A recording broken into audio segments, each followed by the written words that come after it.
nothing.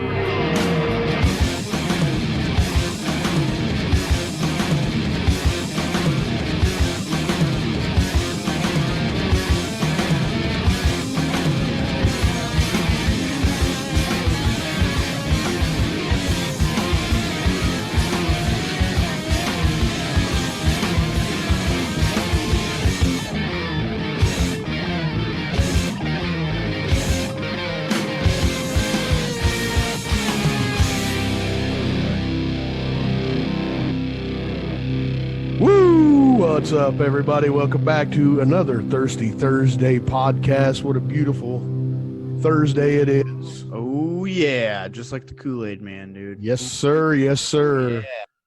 That This song is number you just 64, heard, Derek. it is, man. That song you just heard was Surface, and it's called Those Hands. It's just rocking. Yep. They Digging just it. sent us over a bunch of stuff off their older album. The band members, Charlie, Clayton, Michael, and Travis. You know, kind of alt-rock, funk rock.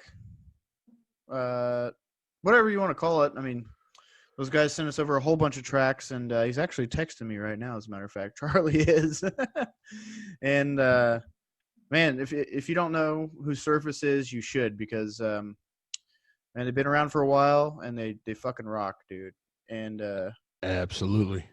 so some of their influences are David Lynch, the Beatles, Zeppelin, Pantera, 311, that sort of thing. So, I mean, you get this just awesome Quite the variety. rock sound. Yeah, yeah. But, yeah, dude, that was a great way to start off the show. That song got me pumped, man. I agree. I am, I'm a fan. So, I'm going to ask you this. I put something on the Facebook page earlier. Uh-huh. Are you a candy corn fan? Man, okay. This is a hard question because every time I've ever eaten candy corn, my stomach gets sick. Okay. You know, I'll eat a few pieces, but that's about it. So I don't think I'd consider myself a fan per se, just because I feel like after a couple pieces it gets gross to me. But Agreed. there's a lot of things that I'm setting you up for this one. There's a lot of things I put in my mouth that after a few it gets pretty gross. God damn. Is that where we're going already? No. We're what, fucking 2 minutes into this and this is where we're going? Jesus. No, I was surprised to see that there were that many people that like candy corn. Did you know all candy corn was made in 1928? They've never made it anymore. Just keep recirculating it and bagging it over and I over. believe it. I don't think that shit goes bad. I mean, where does it come from, dude? Is there like a fucking candy corn factory, dude? Like, Well, I'm sure. Shit's got me asking all sorts of questions. Well, if that fact is true, there is no fucking factory anymore because they made all the candy corn in 1928. So, Yeah, that's probably a urban legend. I'm sure of that. man, I don't know. I mean, do you like candy corn? Nah, I'm like you. I can eat a couple pieces of it, and I don't despise it. But I can. Now eat it's a few pretty good. pieces. Like the first piece or two, you're like, "Oh fuck, this is pretty good." And then like you eat like 6 or 7 of them, you're like, What the hell is this? it fucking makes my stomach hurt, It's man. like the little pumpkins. Right. Yeah, I seen Andrea commented on there, and man, she likes the circus peanuts and black licorice and those pumpkins too. And that's That's like some candy you'd get going over to your grandma's house or something. She just gets the worst candy, and you're like, "Fuck." yeah, dude, I can't do it. Like those strawberry wrapper candies that every grandma in the fucking world Hey, had. dude, don't knock those, man. I'm a fan of those. I mean, they're love not those bad, things. but you know they have that type of candy going on. You know, Like the hard candy shit, the shit that Yeah. don't ever go bad, wouldn't go Yeah. bad in it's probably been 1,000 around years. since they were fucking children. That's probably they still probably have it. That's what they're still eating off their Halloween candy from 1945, dude. right. Oh man, so how you holding up? I'm Staying pretty good. sober. Pretty good, man. I've been eating very good. I've been eating very healthy and tracking all the calories I'm taking in. And I'm making sure, even if I'm hurt or whatever, to output more calories than I'm taking in. That's the biggest crucial part about, in my opinion, weight loss. Now, there was a study done at K-State around the time I was in school there, and it was a nutrition professor, and he did this test to prove that it's not about what you eat, it's about how much you eat to a certain degree, right? You can't just eat shit and not have consequences after a certain amount of time. But he proved that you can eat just fewer calories, and after a period of time, you will lose weight. So for his study, he did nothing but eat Twinkies for the entire month, nothing else, and he lost 20 pounds, just eating Twinkies. So that there proved that it's not necessarily about what you eat for weight loss; it's about how much you eat. Now, were his blood sugar levels off the charts by the end of that? Absolutely. Right. That's what I'm so you gotta from the nutrition side, you gotta incorporate both kind of aspects into it. You need to take the science that consume less, burn more, but then you also need the things you do consume need to have the vital nutrients that your body needs to keep going, or your fucking body is going to shock. I agree. Yeah, 100% with that. Yeah, we'll get into the rest of that here in just a little bit when we get on the horn with one of our sponsors, our health coach. Hell yeah, we needed that. Love Yourself Health Coaching.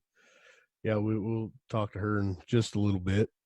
How's your cravings and all that? How's your world, eating and not having beer and all that? How are you doing over there? I want cereal and I want to get high. That's it. I don't know, man. That's pretty random. It is, dude. I said, dude, I could almost taste like some Captain Crunch, dude. I haven't eaten that shit in years, but for some reason it just like hit me the other day. I was just like, that Captain Crunch taste with that little hint of milk in the background. Yeah. And then you know me, I don't smoke weed.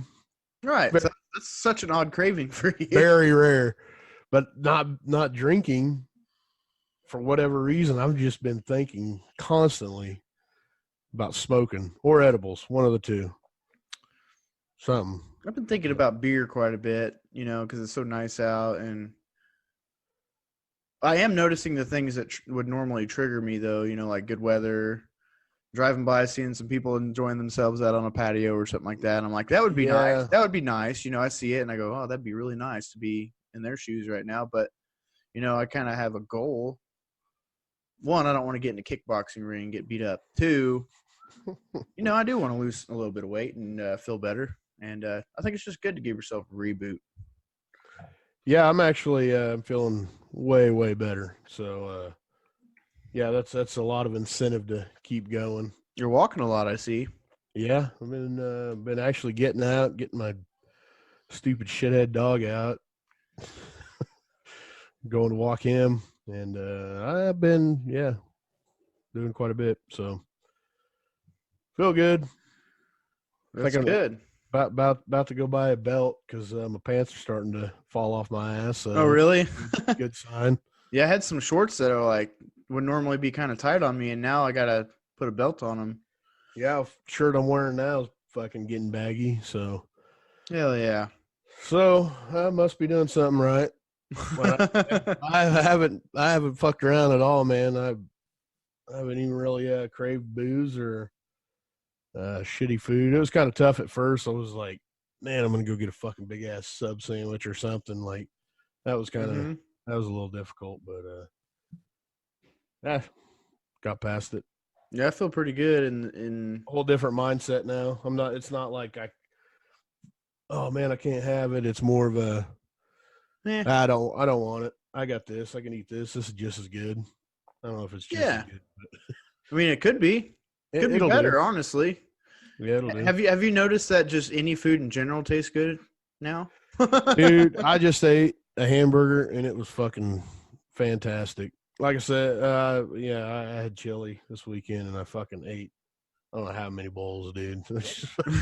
After eating salad all week, that fucking chili was just soothe the soul. Yeah. Yeah, I'm not sure what to do on my end. I just try to keep coming up with new ideas and stuff like that to, not burn myself out on chicken or whatever. Yeah, there's a lot of shit. I actually last night did a buffalo chicken. It's more of like a buffalo chicken dip, Ooh. but just shred some chicken, like cooked chicken in a crock pot. Yep. That's like takes 2.5 hours, 3 hours, something like that. Shred it, drop in some cream cheese and some buffalo sauce, and let it Oh all melt hell. together and stir. Fuck, it's good. So that's one thing. That's why I've said I figured out new ways of like I don't need that. I don't need. I got this, and this is just good. And I fucking went to town on that shit because that was good. Dude, what I love is we could still have bacon. You can have steak. You can have. Oh yeah, any diet where I can't have steak and cheese, and if I had to cut it all out, I wouldn't do it. There's no way.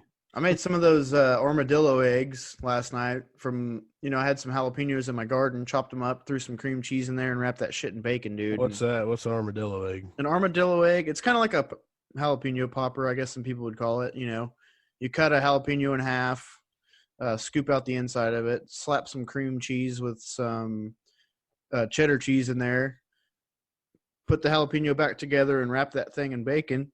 Oh, I called that something different, but yeah. Oh yeah, there's a lot of names for it, but I was like, that was fucking good, dude. Like I don't think I'm missing out on much, Oh yeah, I wouldn't even think of that, but yeah, because we'll throw those on the grill and shit sometimes. Oh, they're fantastic. Yeah.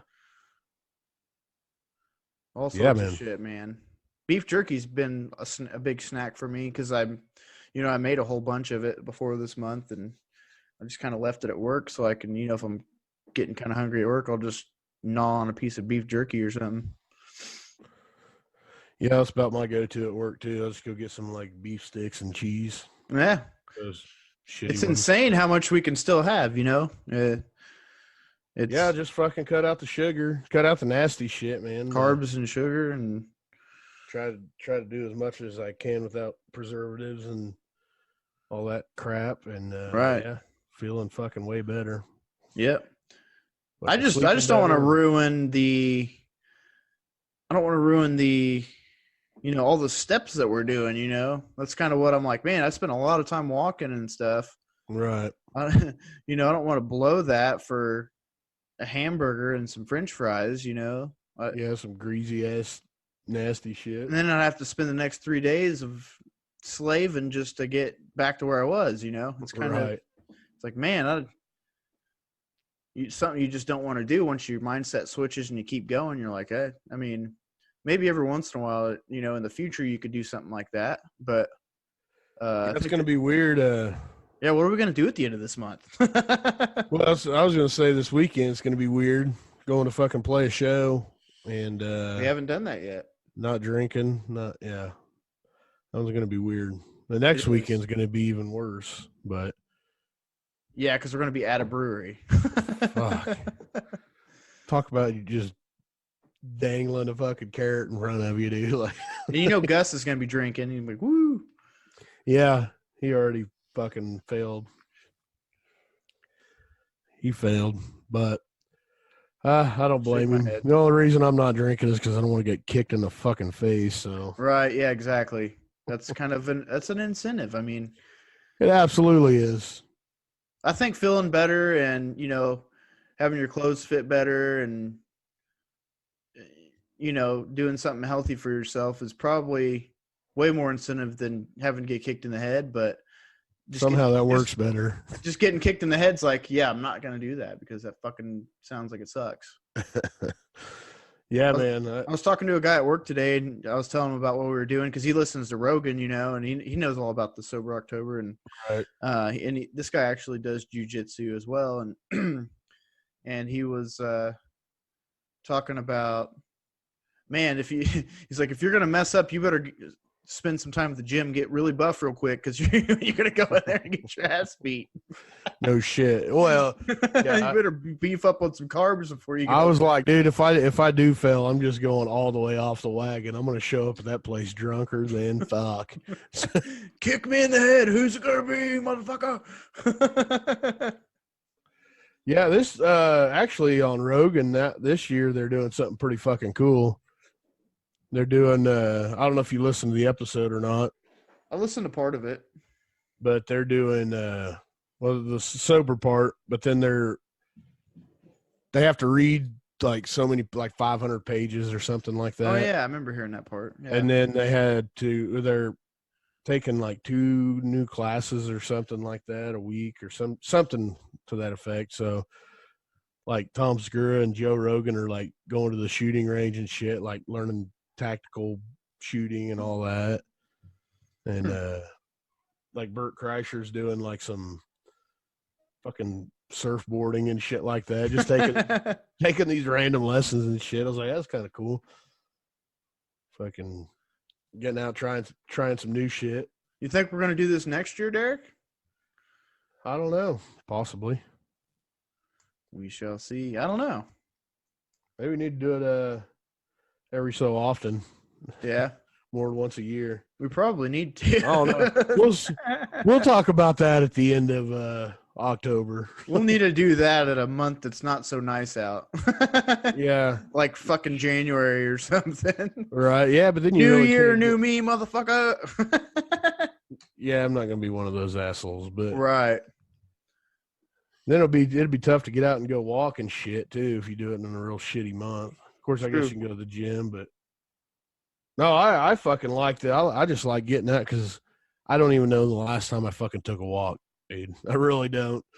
But fucking got out, started walking, and fucking man, it's like 70 just looking degrees. at shit, you know. I'm like, goddamn, fresh air. You get to look at shit you never see driving by all those places too, really. Yeah, right. Like, yeah, it is. Do that every now and again. Fucking forget to. It's like I said one time with the art museum. Like, man, it takes your mind completely away from everything else, and need to find some shit, do more stuff like that. Right. Because it helps. Maybe that's part of it too. The just the whole mindset is getting out, getting some fresh air, and just taking in some sunshine. Because usually I'm just sitting around the fucking house, you know, like I think you feel better when you're on the computer outside. and yeah. It just makes you feel better, especially when you get home. You're like, oh man, you know. And I've noticed my like anxiety because I have fucking super bad anxiety, and I haven't been anxious and like irritable and shit because my dog. I told you what happened with him. Right. Like, I would be beating the fuck out of him if it. But he's been safe. One day he got smacked pretty good, but right. But other than that, I don't even get mad at him. I'm just like, yeah, goddamn. All right, whatever. I'll clean up the mess. Yeah, it's kind of wild how you don't really stress about much anymore, you know, and just kind of focused on doing what you got to do that day, you know, and then getting your steps in, and then when it's time to eat, you eat. And have you noticed that when you eat, it's kind of more for energy now and less for, hey, I want to go eat that, you know? Yeah, kind of. Yeah. A little bit like. You're like, I'm hungry. I need to fuel up. Yeah, because I ate just before this, and it wasn't like, oh, I'm hungry. It was just, okay, I need to do this because I'm going to do the podcast. You know, just got done, you know, on a walk, got home from work, went on a walk, got home, relaxed for a minute, got something to eat, a podcast, and it's, you know, just that cycle kind of. And I don't have these like late night cravings like I would before, you know. I'd eat really late at night and stuff like that, and, you know, a snack or something. And Well, I just eat dinner and go to bed, you know. I told you the other day, dude, was that Saturday, I think. I was sitting there, was talking to you about this shit, and I was like, fuck, I haven't eaten anything. Oh, yeah, you don't even remember. Like I had one little snack around lunchtime, and that was it, and I didn't even think about it. I wasn't miserable, wasn't, you know, just busy doing shit. I had all, you know, all sorts of energy and got a shit ton done around the house. And, yeah. Yeah, it's wild. Like, I'll be like after lunch and I'll look at my, you know, like I've been tracking the food and all that stuff I've been eating, like I told you. And like, it'll be like 3 or 4 o'clock in the afternoon. And I look at my thing and I've only had like 400 calories. I'm like, wow. Normally, like any meal I ever eat is way more than that to begin with, you know, and then, you know, I get hungry and I want to know how Glenn's doing. Yeah, I mean, we're Yeah, but almost 10 days I in here. I wonder if he's still going. That fucking savage. I bet he is. Fuck, That's nuts, Glenn, man. you fucking savage. I don't know if you're still Do doing it. the people know what he's doing? I don't know if we've mentioned it or not. Just straight I don't liquid know if we diet. Yeah. should. It might be dangerous to mention. We didn't make him. He wanted to do it. Like I said, he's doing just a fucking straight liquid diet. That's nuts. Yeah. But granted, like you said, like you didn't even realize you hadn't eaten that day. So I mean, maybe it's not that much different. I mean, other than what, 1,000 to 1,500 calories a day difference, probably. I mean, that's not that much. Yeah.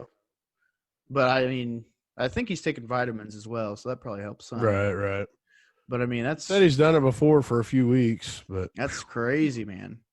And he said like once you get to like a certain point, like you don't really notice it anymore. He didn't get hungry. I don't know. It's just that dude's gonna have a freaking peanut at the end of this, and be full. Yeah, man. So what else is going on?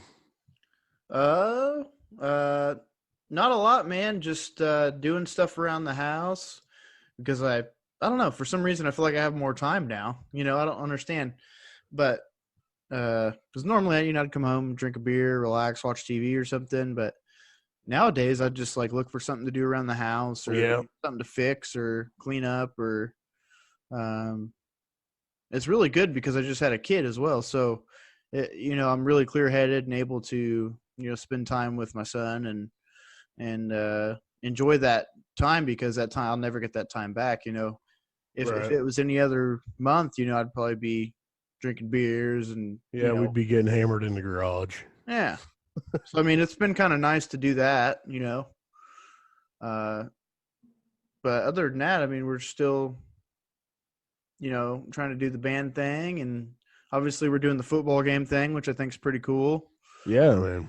And traveling way out there for Friday. Yeah, it's a hell of a drive. We'll be good though. 2.5, 3 hour drive. Yep. I don't know, but it's worth it. I really enjoy watching these games. You know, whether they win or lose, it's kind of fun just to watch. It's been more lose, but it's been more lose. Been all lose actually, but it's fun to watch. One good game in there, yeah. We get to watch it from the press box, and you know, I think that's part of it. Yeah, I think that's part of it. We get to fucking talk, just blabber on, which is we're good at that. Yeah, I was gonna say. Well, Derek, you say we get into this love yourself health coaching on here. How about that? Yep. Let's get Nish on. All right. So we are here with Anisha Elmore from Love Yourself Health Coaching again. How's it going? Pretty good. How's it going for you guys? Not too bad. I think better than expected. Yeah, way better than expected. I thought I'd be in the. I was gonna say, how well are you holding up with this sober October? I thought I'd be in the corner right now, like just shivering, like. No, I'm doing good. I don't know about Eric. Seems like he's doing good, but I'm just haven't really been craving too much. Got a lot of energy, feeling good. So I've been eating pretty good, even though kind of cut the carbs out, obviously, and I'm still making sure I'm eating good. You know, tracking all the calories I'm taking in and all the steps I'm taking, stuff like that. And I'm starting to feel really good, actually. That's awesome. Have you guys noticed? I mean, you're talking about having a lot of energy, but do you notice like there's any big shifts going on there? Like anything working differently for you than normal? I don't know. I mean, I have really weird cravings. If that makes sense, I want pancakes really bad. Oh yeah, that carb deficit, that game, man, cut off the alcohol, especially. I don't know if you like drink a lot, then right. Like used to all those extra carbohydrates from any alcohol that you drink, and then you're like, oh, where'd those carbs go? Yeah, I will say that. I'm starting like I want like certain shit that I haven't had in forever. Like I had like cereal the other day. Yes. Like I was like just tasted it in my mouth, like it just. But no, I've done. I don't. I've just been eating. The worst thing I've had is like chili, and that was just full of meat and vegetables and stuff anyway. So, but stayed off of the sugar, carbs. That's awesome. I'm not Good. saying that all carbs are created equal or bad, but it's great to, especially if you're doing kind of like a body cleanse thing, to Yeah. really kind of get rid of anything that could be inflammatory in there. So most carbohydrates, not all, but most of them are just super high in inflammation. So that's awesome. I bet you'll feel great at the end of this whole month. Yeah, no, I am now. I'm feeling pretty good. Like I said, I haven't been craving anything. Like it's kind of hard on the weekend. The weather's nice. Having not drinking and Like, where's my bonfire? yeah, like everybody stopped by the other day because it's a nice day, and that's just what we normally do is get together and drink. And it was tough to say no, but I'm proud of you. but yeah.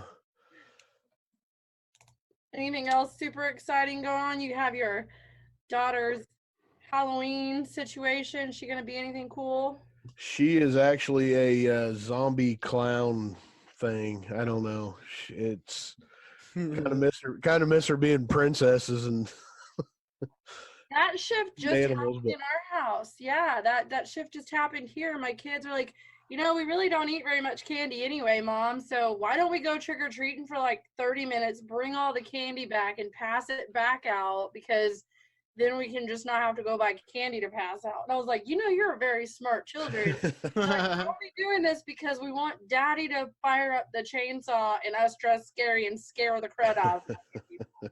I'm like, wow, we went from the sweetest kids ever to The Purge. When did you stop being a princess and become part of the Purge? Like, literally happened in the last 2 months. I swear to God. Yeah, my kid, she's into scary shit, and she's growing up. She's growing up. So I know, like 6 months ago it was cartoons, and she still watches that, but now it's all killer clowns and. Oh my goodness, no! My daughter wouldn't sleep for 9 years if I let her watch killer Oh no, my kid's jumpy as hell. She won't. She like I will holler at her across the house, and she'll come in like, "You scared me." Quit watching all the movies. Like, just yelled at you. But, oh, that's funny. Yeah. So anyway. So how's your week been? My week's been good. It was my birthday weekend, so I went to the Dallas game with a few friends and all that good stuff. So it was pretty fun, and except for, of course, the first game that we're going to lose of the year. Right. The one I go to. Yeah, well, I'm a Steelers fan, so we got one win in the bag. Let's get back on subject to health. I can't be talking about football. That's a sore subject. Yeah, the healthy thing is going way better in the football season. A lot easier to keep track of that. If you can believe that. I can. I'm a Cowboys fan. We've already had this discussion. Right. No, so what do you think? How much different is it going to be? Like once we get over this hump, like the 1 week hump, is there going to be more cravings, or is it going to get tougher, easier? What do you think? It's going to do both. I think, like I was telling you guys last week about that, what we call the critter brain, that part of your brain that doesn't like change. It's going to want to pull you back in because this new change, it's like, oh, they're just playing around with something for a while. But then as soon as it really becomes something that's shifting in your life, that part of your brain is going to be like, how many ways can I sabotage this? How many ways can I tempt him? What stressful situation can I blow out of proportion? Like, Right. That's definitely, I would say, with 90%, no. I would say with 100% of my clients, this is a thing that happens. Yeah, I So, can see that. and then, just the little things, it's harder with like specific holidays, or maybe it's like your own birthday, or like something. If you decide you're trying to stick with all of this, even if you decide, oh, this weekend it can be different, that's when it can shift from I did this, let's just keep doing it, because of that one part of your brain that says, Right. let's go back into those old patterns. So I think but it does get easier. Usually that one thing that you focus on really shifting, if you can stick with it for more like 90 days, Yeah. then you're looking at that. There are still going to be moments that try to pull you back into it, but you're going to have a lot more of that ability to be like, I've been through this part before, and this is what's happening, and you just have more awareness, and it just gets easier in those moments. I got you. Yeah. Yeah, I have a feeling I'm going to probably stick with this. You think Just so? because, I mean, I'm not even, this isn't even part of the whole sober October deal. Like, we don't have to eat healthy. It's just kind of a choice. Like, while I'm not drinking, then might as well eat clean. So I think that mindset probably helps too with continuing, I guess. Kind of expedite the end goal, I think. But eating healthy. I think so, for sure. I can even tell you just, it's kind of funny. Like, my husband, he gets so, he's like, he understands what's going on, and he supports me with me and the kids and stuff. But a lot of times he's just like, nah, I'm going to my mom's for chicken noodles. You know what I mean? Right. Like, finally, he was just feeling like crap. And I'm like, just make some small changes for the next little bit and just see how you feel. And, just making some of those small changes, way cutting back on alcohol, not completely cutting it out, but just way cutting back on that for him. And then just drastically reducing carbohydrates and just junky foods, eating more food at home and cleaner foods that I cook and stuff. He's lost like 24 pounds, and he just feels better. And that's wild. Like 2 months, It's so pretty wild. yeah, so it's definitely, even if it's not a complete total 180 that you do, just to find those, I see a baby, sorry. Just to find those little changes that you can stick with, you're going to see huge shifts from those couple small things. So if you can make those small shifts, and then as those become easy for you, graduate into some bigger shifts, you're going to reach whatever goal you want, for sure. Right. Yeah, and I think another part of it is, I've gone, I don't know, week and a half, however long, 8 days. Yeah. 7. So you don't want to 12 seconds. You don't want to mess it up. You don't want to, like, all that work you've been doing, like staying clean and eating good and all that. Like, you don't want to ruin it with just because you want a fucking cheeseburger or, Right. Yeah. So that's also part of the mindset. Clean options of it. I hate to go with deprivation personally. If I want a cheeseburger, I just have a cheeseburger, but I just have it differently. Like, I'll make a burger with a less inflammatory type of cheese melted on that, and I'll like saute up. If you like vegetables, I'll saute up some like mushrooms and onions and stuff, and then I'll just like make myself like a cheeseburger steak kind of thing. And actually, I did that. Just took off the bun, but I put tomatoes and all that on there, and it was like the best burger I ever eaten. Just going to that, because I ate salads for like the first 2 or 3 days. Like, just got rid of everything, and then like I ate a burger, and my God, it was like the best thing I'd ever eaten in my life. I love cheeseburger salads. That's what I like to do. I like to dress up my like, gosh, where is it? It's not super salad. It's the other one that's like the big, huge salad and soup bar. I don't remember what it's called right now. I can't think.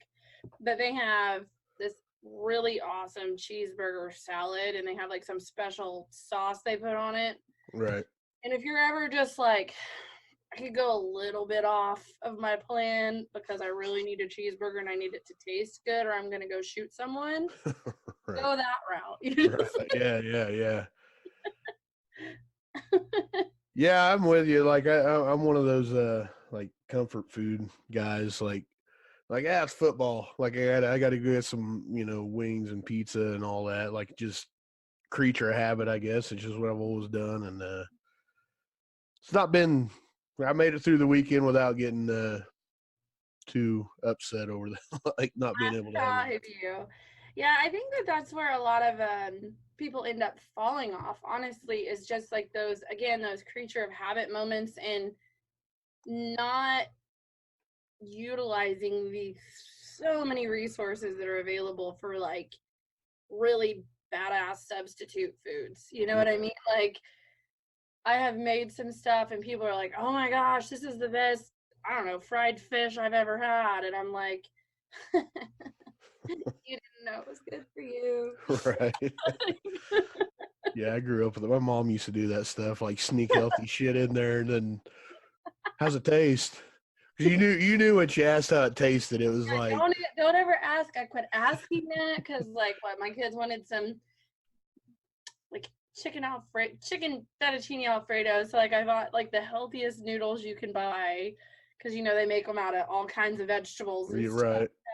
So I bought like the healthiest noodles you can buy, and the alfredo sauce was for you. But then I like blended it up with like carrots and something else and like added a little extra cheese. So then it was like, it looked like mac and cheese. It tasted like Alfredo, but it was mostly vegetables. And they were like, this is the best thing I've ever had. I was like, Yeah. it's a lot of work though, hiding all these lies. You're right. No kidding.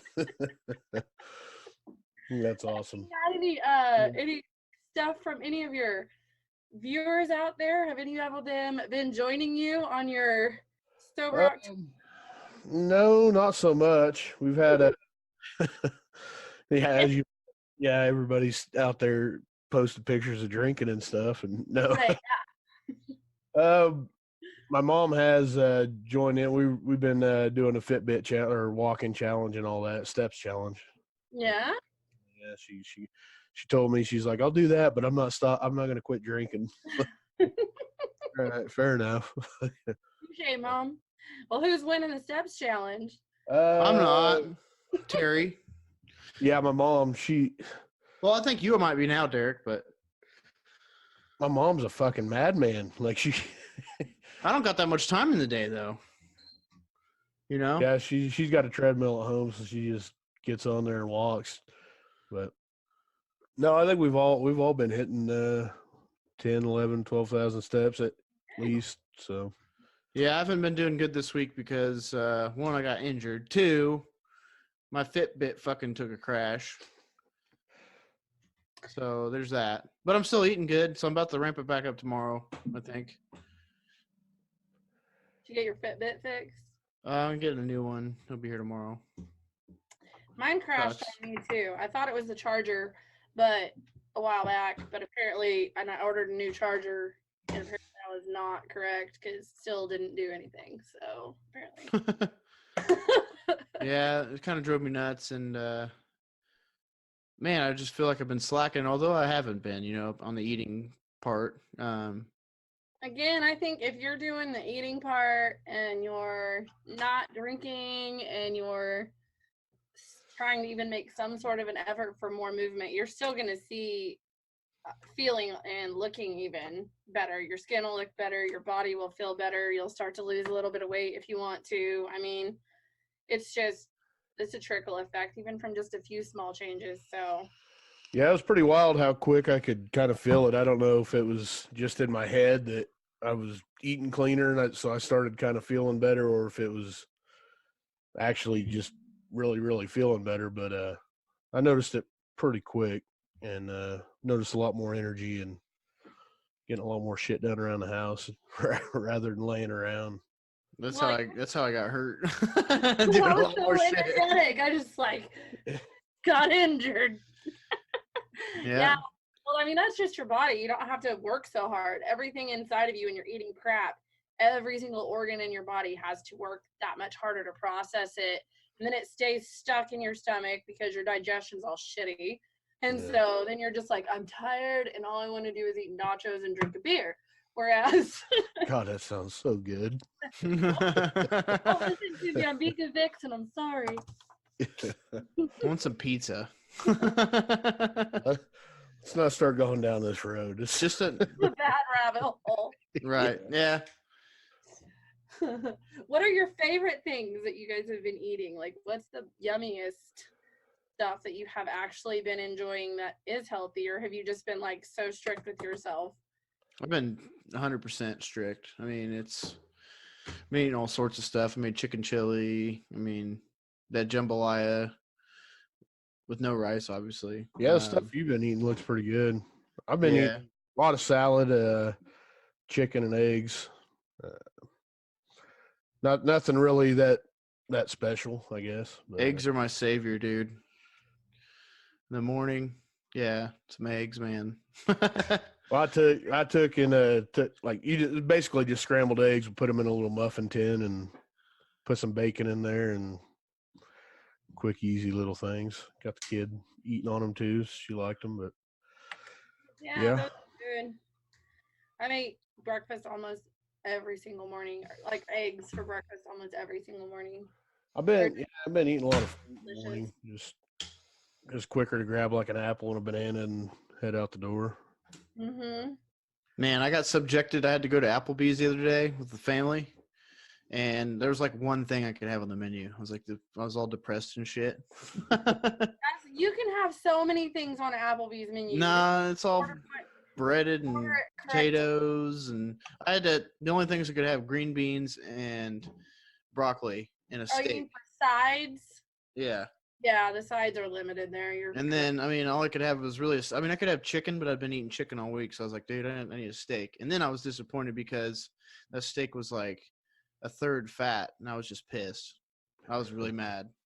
Everybody else was gobbling their delicious looking plates, and I was over there. And the manager was like, is the steak cooked to your liking? I was like, well, I can't fucking find any meat to fucking find if it is. They were like, oh. Plus, I was just hangry at the moment, just really hangry. But yeah, that was shit like that. That was one of those hormonal flares of like deprivation. Like you feel like it was bad, man. I don't know. That's all fucking fat. It was horrible, man. Oh shit, that's funny. That and I guess the real big test was this last weekend when normally, weekend, hang out, drink some beers, whatever. I was still around people drinking beers, and I really wanted one, but I didn't, and honestly, I just left after a while. I was like, well, this is boring. This is no fun. It wasn't. And I was like, this is boring. Like, I'm sitting here drinking water. Hate water. No, I'm just kidding. So have you guys been putting anything into practice, like, for when those moments come up? Like, do you do anything, or you just like walk away from the situation? Like, what's your future goal there of like, okay, if I'm planning to stick with this stuff for quite some time, like, what do I have in place to support my choice here? Like, do you like have somebody that you like can reach out to and be like, dude, I'm gonna eat all these nachos and take this whole bottle of whiskey and put it down my throat if I don't get out of here?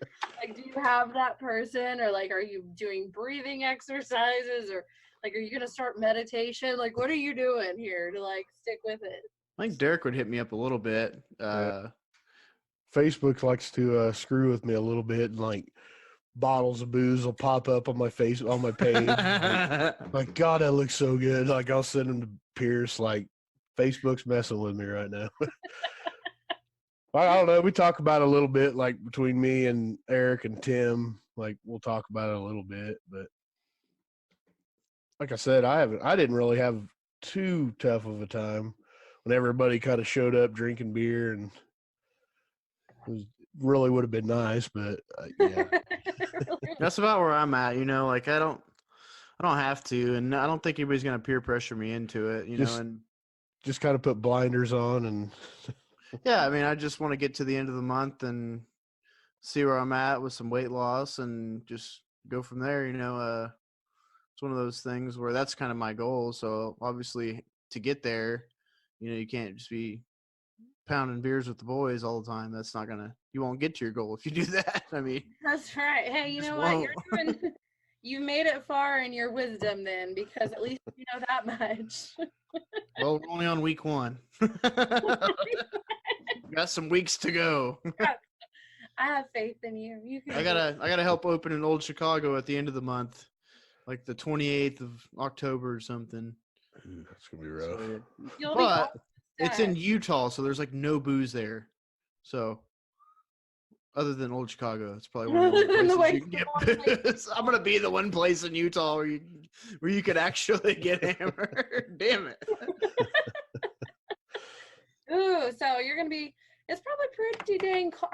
Isn't it Utah that just got all that snow? Yeah, it's gonna be like up right near Idaho, so I imagine it's gonna be fucking terrible. I know. I was thinking like, oh, that would be an awesome way. Like you could go hiking around a little bit. Let's go hide out in Utah. Beautiful stuff. But then I was like, no, you're gonna be snowed in. Never mind. Snowed in at Old Chicago. God, you don't snow me in with like all these beers on tap. It's like a recipe for disaster. Full of beer and pasta. There won't be one carb left in the building, probably. That's too funny. But yeah, I'm really excited to hear how well you guys are doing, and I hope that anybody that is out there listening that's decided to do it but isn't willing to step up and be like, oh yeah, because as soon as they say it to their friends, they might be on track with you right now. But if they say that to their friends and then they screw up, they got busted right now. I watched somebody get busted the other day. Did you? Our lead singer, Gus, he was like, you know what? Screw this. I'm having a beer. You just start pounding beers. I'm like, you wuss, dude. And you're only like day 5. Where's your willpower? Like 3. Done. I was like, come on. He's like, I don't care, man. He's like, I wasn't even officially in it. Whatever you gotta tell yourself, Gus. Talking like you went grocery shopping for this, dude. Don't tell me you weren't in this, all right? Quitter. Yeah, but he did he lost. He used to be like 300 something pounds, and he already lost quite a bit of weight, but he's down to like 190 now. That's awesome. That takes talk about where's your willpower. There's something there. Yeah, I don't know how he did it if you can't get 5 days through sober October. I don't know how the hell he did it. Yeah, if you see pictures of him from like, I don't know, 6-7 years ago to now, it's crazy. Yeah, like cause he was pretty big. But so I guess he earned it. I guess he can. I had to bust his chops, on it. He can flake out on sober October, I guess. See, he was in the situation where I was in. We were there together, and everybody else was drinking and stuff, and he was just like, "Screw it." I'm like, "You're supposed to be my only support here," and you. That's one thing that you will find. That's why I even ask about that. Honestly, like not to get all serious on you, but like when you're going on a journey, like if you choose to stick with it, like for long term, or even just in the short term. Most of the time, that support system is not going to be nearby most of the time. Like, you got to have that person you can reach out to, because I'm telling you, like, anytime I've done, like, a detox or a reset, whether it be for 2 weeks or 90 days or whatever I'm doing, I think I lose, like, 3/4 of my friends until it's over. I literally have friends and be like, so are you still doing that thing where you don't do anything fun ever? And I'm like, yep. I'm having a great time. Actually, I went yesterday. Like I did all kinds of stuff. I've been enjoying myself. Our group of friends. Like I know. Right? Adam was like, "Are you still doing the sober October thing?" I was like, "Yeah." I would have fucking been out by like lunchtime that day. I don't exactly like Adam. Yeah. Yeah, it is.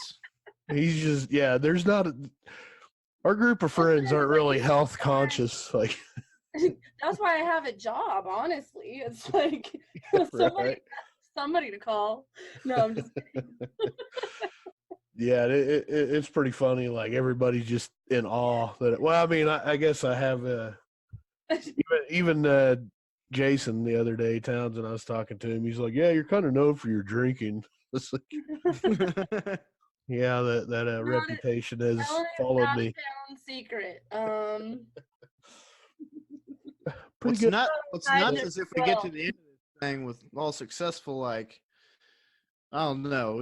Hopefully we don't just go unhinged after that. I mean, That's the thing you really have to be careful with. I will tell you that is why you keep having people reset new goals, like before Yeah. they get to that goal. Like you celebrate the fact that they made it to the goal, like at the 30 days, like, yes, we did this. So what am I going to do for myself? And it's not go get beer. It's something else. Oh, that's gonna be tough. And then you that is gonna be really tough. you're like, what's my goal for the next 30 days? Is it to not drink? Is it to only have a couple beers on the weekends? Is it to continue this food journey that I'm on? Like you reevaluate your goals after you've met the goal and decide like what's a sustainable choice for you. So that would be my bit of advice for this day is to don't go unhinged on day 31, I should say, or 32, I guess, because there's 31 days in October, right? Yeah. And then, but like just take that day to be excited for yourself and then to make a choice about the next 30 days. So that way you have that mindset already going on for yourself. And then you're not just like, well, I don't know what to do now. I completed Right. the goal. Yeah. Happen a lot. Let's gain all this weight back in an hour. Yeah. Oh, we got the nachos. Yeah, I could see that as being like out of any day this whole month. That's gonna be the toughest one, probably. Like, don't down 9 glasses of whiskey and eat 3 pounds of fucking Alfredo. You have 2 glasses of whiskey and something that you've been wanting in a small portion, and then you go to bed and you wake up and start whatever your new goal is without fucking it up. That's what See, the food I don't think will be that big of a problem, but the either. the booze. Of course, I don't know. I might, not drinking for a month. It might only take 2 glasses of whiskey to get me white girl wasted. Like probably. I've done it. I have done this where you don't drink for 3. Well, I mean, I've been pregnant twice, so you don't get drunk for a year. Right. All of a sudden, you're like, yeah, let's go out, girls. Don't Just get smashed. I've seen that end pretty bad. You have like a beer and you're like, woo. Yeah. Oh my gosh, you guys, this is my song. No, I'm just kidding. I will say at the end of this, whatever we all choose to do, it's gonna be we're gonna be cheap dates. That's right. We're not gonna have some huge tolerance anymore. Cheap date on liquor and food. You're not gonna be eating appetizer and mac and cheese and something else after that, right? No. Oh my goodness. At this point, I just love any food at this point. Can I just food. Is it fine? All right, so tell not us, we know. Tell everybody else where they can get a hold of you at and all the good stuff. The best way usually to get a hold of me is going to be on Facebook or Instagram. Obviously, we all have emails, and of course, you can email me at loveyourselfhealthcoach@gmail.com. But the messaging comes through so much easier without the spam on either Facebook or Instagram, obviously. Right. And then, of course, you can just give me a call at 316-243-6174. And all my stuff is Love Yourself Health Coaching, so it's pretty easy to find me if you want to. But yeah, if you have any questions or just maybe are interested in having that support and accountability, I would love to hear from anybody. But otherwise, I'm just having a great time being on the show and talking back and forth with you guys. Man, I don't think you realize how much you're helping us to this point because, we had somewhat of an idea what we should do and stuff like that, but you've just been super encouraging to us. And I'm sure Derek and I have both had days where we're just like, man, I'm ready to throw in the towel, or, you see something you want to eat, staring right at you, or like Derek said with that booze. And I think you've really kind of helped us, and you really haven't bullied us into it, like some other people might. And I just appreciate you encouraging us because we need it. Well, it's absolutely my for pleasure. sure. I am super proud of you guys. I know it seems maybe even silly to you, but for somebody to be like, I'm proud of you for not drinking and eating crap. That's a huge I'm accomplishment. proud of you for living right. It's hard. Like, dude, guys, it's hard for me. I'll be honest with you. I'm honest with every one of my clients too. I fall off the wagon from time to time. I'm like, I just went and got way too drunk, or I ate way horribly at that family function. And then it's like for the next 3 days, you're fighting yourself not to stay on that path, no matter how long I've been doing this thing. Right. It's insane. So having that, just somebody that's like, I am proud of you for 8 days. I am. It's truly an accomplishment, and I think you guys are going to feel so much better at the end of this that maybe you'll want to make some of those changes permanent. I think so. Yeah. Well, I see our time is about up here, and honestly, my kids are going to be home in a few minutes. So All right. Well, we thank you, and we will talk to you next week. Yeah, I'll talk to you guys next week. Good luck this week, and good luck to anybody else that is on this journey with you. All right. We'll Bye, see you. guys. Bye. All right. That was a great conversation. Yeah, it was. More of our shenanigans. I'm telling you, it's necessary for us to have somebody around to kind of, like you said in the interview, man. You kind of get inspired, or you have somebody kind of looking out for you. You know what I'm saying? Like, and if Right, I feel like I'd be like fucking disappointing her if we failed. You know, makes you want to stay, you know, in your lane and a lot closer to, you know, your diet and stuff. Yeah, because if we fail, then we have nothing to talk about next week. But other than said failure, but yeah. No, she's I've known her for a long time, man. She's real smart, real knowledgeable about what she does. So I like how she, you know, is the first one to say, you know, you're going to slip up, things are going to happen. It's about how you get back on track or stay on track, you know. Yeah, and you know, if sometimes you need that. Sometimes, I mean, people don't understand that sometimes you need somebody there to go, okay, this is what you need to do. This is how you need to do it. This is how you go about it. Don't just go cold turkey at something, or maybe you need to go cold turkey at this, or, you know, somebody that knows what the fuck they're doing. Yeah, you need somebody to, a lot of people need somebody to guide them and tell them what to do.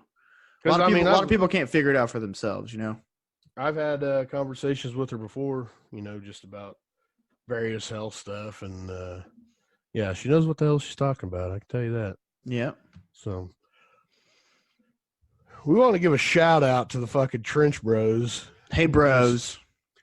Just taunting us right now. As we're talking, we get the picture, the group selfie with their Keystones and their all their other kinds of beers. They're probably recording tonight too, it looks like, but yeah, man. Strong, guys. We're holding strong, you know. I'm sure you guys are like, fuck that. You know what the fucking we needed this. The punishment should fucking be not kickboxing, but you got to roll jujitsu with that big son of a bitch Jesse Sin. Right. Fuck that. I'd rather get kicked in the face. Oh, I agree. But those guys, we need to get together again sometime. Yeah, we need to get together again, and I don't know. Yeah, that was a good time last time, man. We were I got litty. Right. I don't often use that word, but I got drunk. Fucking Norton's. You hang out at Norton's too long, you're gonna get wasted. And for a midday afternoon, I was drunker than I should have been for that night. But yeah. So shout out Trench Bros. Thanks for thinking of us. Yep. Thanks for the support, guys. Just wait until we're back now. And make sure you go check out their podcast. Yeah, do it. It's on our webpage under our podcast section, or you could just look them up, Trench Bros Podcast. Yeah, I feel bad. I've kind of slipped. I haven't listened to them in a few weeks, so I've just been focused Go on dust off some episodes. not drinking beers, and I feel like that is what I should not be listening to right now. That's true too. I don't know. That may not be. You're like, oh, this beer is so good. I'm like, oh, Hearing the fucking crack of that can might trigger me, dude. I'm just say fuck it. something I did see though that I can do because it's not here yet. Well, it might be here. Costco has a beer advent calendar, Derek. Absolutely, and I'm gonna be all about it. You said it was like $60. It's $60, but you get 24 German beers. They're all craft beers from Germany.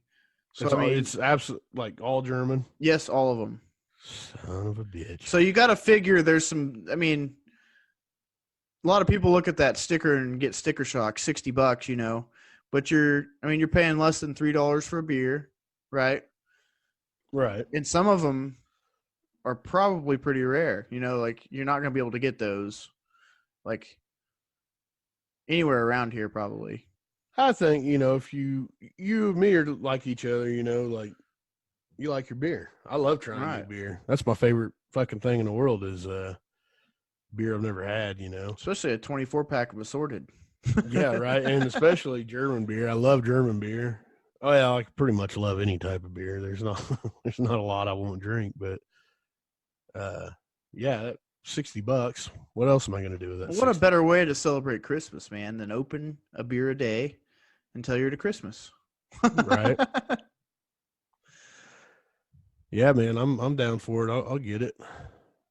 Yeah, it does sound quite interesting. I don't have a Costco card though, so I'm gonna have to find somebody that has one. I wonder how much that cost. I think you pay an annual like $100 a year or something. Oh, goddamn! Well, then that turns into $160 for that beer. Well, I think we could probably find somebody with a Costco card, Derek. I'm never gonna go to Costco. Yeah. Well, no, but I think if we get those ICT beer craft beer groups, somebody in there's got a Costco card, and I'll just for sure. Hey, get me one. Here's my money. Two. Here's our money. Sounds like a good Christmas present, there, Eric. It does, doesn't it? It'd be funny. We get each other the same thing. Like, how thoughtful. Here you go. Here's your beer. Here's your beer. Yeah. Jeez. I remember I bought you the Jaeger 12-pack or something. Oh, yeah. I think I drank like one of them or something. Was that yeah, I think that was last Christmas, huh? I think I drank one of them though, and put it back in there. You were like, "What the fuck, man?" Dude, like, speaking of beer and Jaeger, man, that arrogant bastard and Jaeger beer. Oh, gotta want to try it. I don't know why. Man, you know what drives me nuts is all these beers coming out at like Norton's and Central Standard right now. And oh yes, River City. Central Standard always has the most delicious looking beer. I almost want to go get some crowlers before this stuff's gone. Like there's that Yard Games. Yeah. Well, that lemonade Goza or something going on. What the hell is it? The Arnold Palmer or something. Oh yeah, that's what I'm talking about. Arnold Palmer. Okay. Goza or something. Yeah. Like that. God, that looks fucking good. I want to get a crowler of that. And then I talked to Dan, and he's got a beer right now that tastes like brownies. I'm like, man, mother. Might have to go get some crowlers or something, to be ready for the end of the month. But yeah, because they'll probably be gone. Nish advised against just jumping off like that, but man, I don't know. I want to talk about a couple crowlers. I'm not talking about. I don't know, man. I think once they get going, that. What are you gonna do, Derek? What are you gonna do? So yeah, I'm gonna be like a dog that just got out of the fence, dude. Just like where, what am I gonna do? Like whiskey, beer, all of it. Do I drink 20 natural lights, or do I go fucking get bombed on fucking Jameson or something? Yeah, like where do I go? I don't know. I think by the end of the month we're gonna be in a position where I think our tolerance will go completely down, and I think we're going to basically be back to where, we could have a few drinks and probably be all right, because I think in the back of your mind at that point, you're like, well, damn, dude, I walked God, can you 150 miles this month, or something like that. And, I don't want to blow that or whatever. I will tell you, like Tommy Wicker said something to me. You might have been in there too, but he was talking about how he just started drinking like vodka tonics and shit like that, Right. and really cut out beer and fucking lost like 30 pounds or something. Well, Like that damn that night before Sober October happened, where you bought that big bottle of vodka over. Yeah. It was the day that my kid was being born, actually, but it was So should man, we that wasn't bad. Should we save that vodka for him for his 21st or what? I don't know. Could. I can't promise you it'll last that long. That ain't gonna last that long. But my point is, if you look back at that night, we were really drinking fairly healthy cocktails, like with a Bloody Mary and, those Moscow Mules. Like, that's not that unhealthy, It's not like it is when you drink it in the amount that we drink it in. Well, I didn't have the opportunity to drink it that much that night. When you enjoy 2 or 3 cocktails, that's fine. When we're pouring them in big Quick Trip cups, like 9 of those motherfuckers, that's not healthy. I don't think me personally, I wouldn't do that, but you would. I would. I would, and I will again. I will again. So I think we're at the midpoint here where we're going to play some music, and then we're going to pass the puck to Glenn and Luke, and I think Tim. I don't know if Tim's there or not. Oh, I can't remember if he was there or not. I think he missed that one. Okay. Well, but anyway, so we're going to play a new submission we got by Nathan Tackett. It's called Jackin' Your Jaw. Dude, I'm digging it because something a little bit different. It's just a few degrees different than what we've been hearing. I know. I think it's a little poppier. It's got a little more pop in it, but it's really well produced. It sounds really good. Let me read his bio here for you. Nathan Tackett, he was raised in the suburbs of Wichita. Music began at the age of 10. Assembled his first band, performing local bars, parties, and talent show type of things, kind of like pretty much anybody, I would think. And began performing at popular clubs and like the Granada in Lawrence and the Avenue Theater in West Plains, Missouri. He's worked with the music industry leaders, while he's attending School of Contemporary Music. So, his background is music. His studies have been in music in Oklahoma City. And he's been working with a producer, Tom Hayes. This is going to be this is his first single. It's titled Jackin' Your Jaw, and he's a multi-instrumentalist. He writes and records most of his tracks by himself, and he's going to be releasing some throughout next year. So I like that. That's impressive because there's a lot going on in that song, and just to have that mind to put all that together. Yeah, I mean, I can think of like how my part would go, but to think of how it's all how you want it to all sound together and then tackle that. Yeah, because we do that, like I run that through my head, like when we're going to record, like how should this sound? What would be cool? But I don't have it stops about right there, like I can't think like, oh, that would sound good there. We should do this or that. I mean, I'm trying to think of it. I just can't. I'm sure his going to school, but right, probably helped that a little bit, with like composition. He did something right, man, because it's a badass song. It is cool, yeah. So, all right, after this song, we will be at Red Cat, Luke, Glenn, and Pyra. Yep. All right, enjoy.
Thursday Spotlight, featuring interviews from top Wichita acts and artists, recorded live from beautiful Red Cat Recording in Peck, Kansas. Listen up, you knuckleheads. Here's your host, Glenn Shipman. Oh, what another beautiful Thursday out here in the ICT land. We're down in Peck, Kansas, home of that beautiful big Red Cat sound with the redheaded wizard Luke. How you doing, man? Hello, Glenn. How's your week been for It's you? been a little wet today, but you know, it's good though. So I got a little time off this weekend. Got Did some you? kind of cool projects I'm working on. And what been any good shows lately? how we did Open Streets ICT last week. Oh, that was a big deal. Yeah, it was kind of a neat deal at the Shamrock. We've got a couple shows coming up that are private events, and you know we're getting ready to hammer Fall Fests and that kind of stuff. So I think we're playing 30 sometimes between. That Fall Fest has like the coolest car show. I'm a car guy. I love talking their about car Hazel show. Fall Fest. Yeah, it does. That's yeah. a good deal. So who are all these people? Well, we have Pyra in the house tonight. So How's it going, guys? What's up, buddy? yeah, they got some big shows coming up too. We're going to be talking about those in the hour. But first of all, Chris, how you doing, man? Doing well. How are you, Glenn? I'm good, brother. Chris and I know each other, but I don't know the rest of the band very well. So we're going to kind of get to know each other in house tonight, which is cool. We got Bobby. He's the guitar player. How you doing, sir? Doing good, Glenn. How you doing? I'm good, man. And Blake, you also play guitar. That's right. So you got two guitar players and a bass player, Yes, sir. and that is James. Yes, sir. And of course, we have the standard metal drummer, Pat. How are you, Pat? Pretty good. Yourself, Glenn? How does it end up that the drummer's always set at the very end of the chain? It's man? the drummer's seat, I guess. I guess so. You know, usually the drummer sits where I'm sitting, but all the way across the room in the studio here. So, The most important person in the I was band. gonna say we got a special guest here and we tonight. do have a special guest. Kenny Ballinger came in to kind of check up on Chris. I guess him and Chris go back. Oh, my God, Kenny. Yeah, I came here to fuck with this guy, and also because I needed Glenn to give me a ride. Via Peck, Kansas. So, Pat, how did this band start, man? When did you guys get started playing? Oh, we started actually playing shows about last March is when our first show actually was. So you're about 6 months into it then? 7. Yes. Yeah, nice. Where was that show? The show was at the That was at Barleycorn. That would be Barleycorn. Yes. Wow. Yes. Your inaugural show was at one of the best places in Wichita, Barleycorns. Man, it took us like 5 years to get into We're Barleycorns. spoiled. Right, yeah, man, we got pretty lucky with that one. So, are you the original drummer? Yes. Is this all original band members? Yes. You guys Yes, haven't it is. You haven't pissed anybody off enough to leave yet, huh? Not yet. Not Give yet. it time. So I know they're young. Oh, we yeah. piss each other off. There's just- 7, not enough to Just leave. not enough to leave. If anybody's gonna piss anybody off, it's Chris. Shut the fuck up, James. I mean, Kenny. So you guys are a metal band, right? Yes. Yes, sir. What now? You know, you say metal band anymore, and then there's like, oh, you mean like scream metal? You screamo metal? You, Screamo. Yeah, is that what you guys are? Screamo metal. God, no.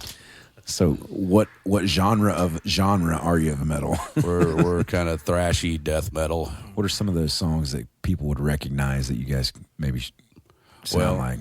Oh, what we sound like? Yeah. Well, I've heard comparisons of Morbid Angel, but I don't know if I necessarily hear it. What do you think? I've heard Cannibal Corpse some. Yeah. Hell no. I don't know, I've man. heard all that Like, and agree with it.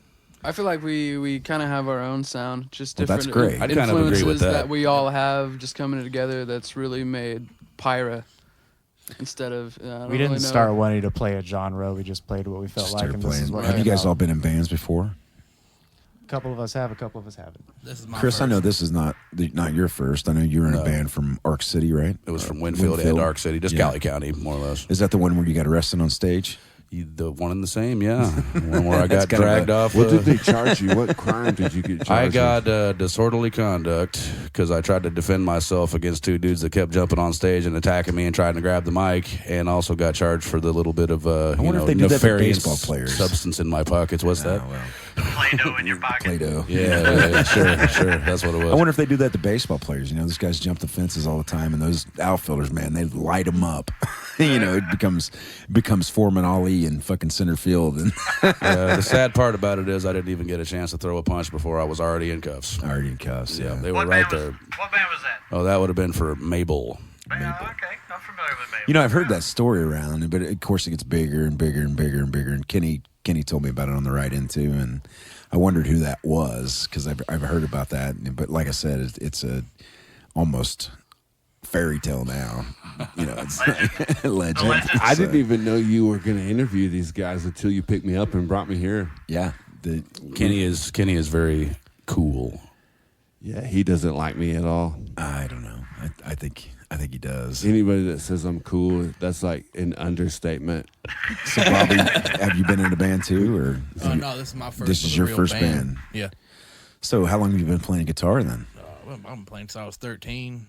Why did it take so long to get into a band? Yeah, really, man. Dude, I was stuck in my room just jamming, man, just learning stuff, and then I hooked up with James. 2016, and we started jamming together, learning some covers. And what kind of stuff did you listen to sitting in your room practicing? Metallica, Pantera, Megadeth, stuff like that. The basics. I mean, I like my Korn and stuff too. I'm still a child from the 2000s. So it's ingrained in my DNA. That's everything I grew up playing. Did he say Korn? He did say Korn. I love Korn. Yeah. Attaboy. Korn. And Pat, what about you, man? Were you in a band before this? This is your first band? I've actually been in a couple bands before. So. Good, let's name drop shit. My first band was a really young child band. We were called Prophylactic. I fucking remember Prophylactic. You guys played the Crazy J's Sleep with the Best Fest. Yes. At what? At the port? Wait a minute, I haven't heard this story. At the Port of Wichita. Yep, We were asked to never come back. I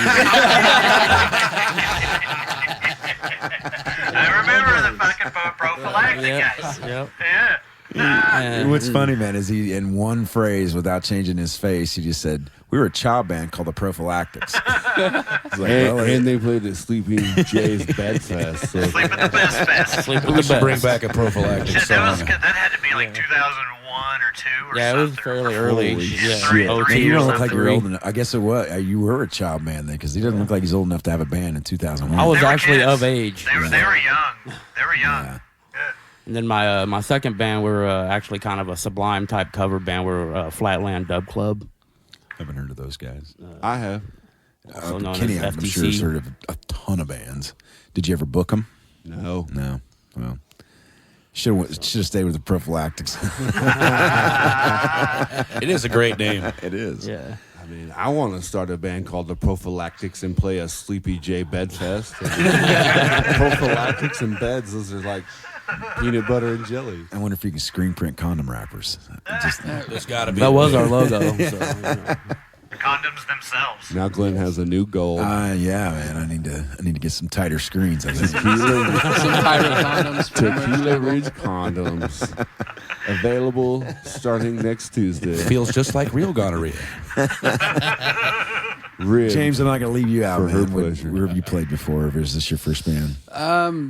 That's not my first band. I grew up just playing in different punk and metal bands throughout my teen years. Played in a band called Hungry Mother in Nashville, Tennessee. Wow. For a little while. You're not from around here? No, I'm originally from Southern Missouri. Oh, cool. Yep. Been in Wichita for like 5 years or so. Who else you play with?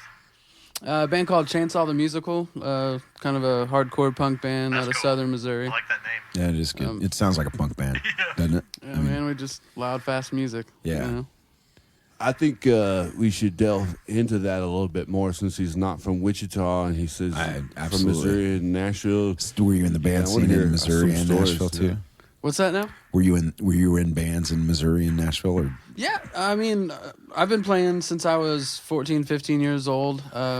Playing in the West Plains, Springfield area, bands, places like the Outland Springfield's Ballroom. got a good music scene. It's got a great music scene. What do you? How do you think it compares to the Wichita music scene? Because you guys have been around 7 months now, so you've got to see several different. I mean, if you started off at Barleycorns, I'm sure, and you guys had a great show last week at Shamrock, correct? Yeah, Right. So. Yeah, it was good turnout. Great turnout. Justin Brown, whoop whoop. How do you think this compares to like a Springfield, or I don't know how much you saw in Nashville? Man, the just sheer support from everyone else in the music community here in Wichita is just talking musicians. Musicians, just fellow musicians, just mind blowing. Everybody's out to pick each other up and share each other's stuff and really build the scene. It's not so much. I don't see people worried about like promoting their own band rather than actually promoting the whole scene. And getting everybody noticed. Yeah, and that's we great. talk about it every podcast. You got to get butts and seats. Right.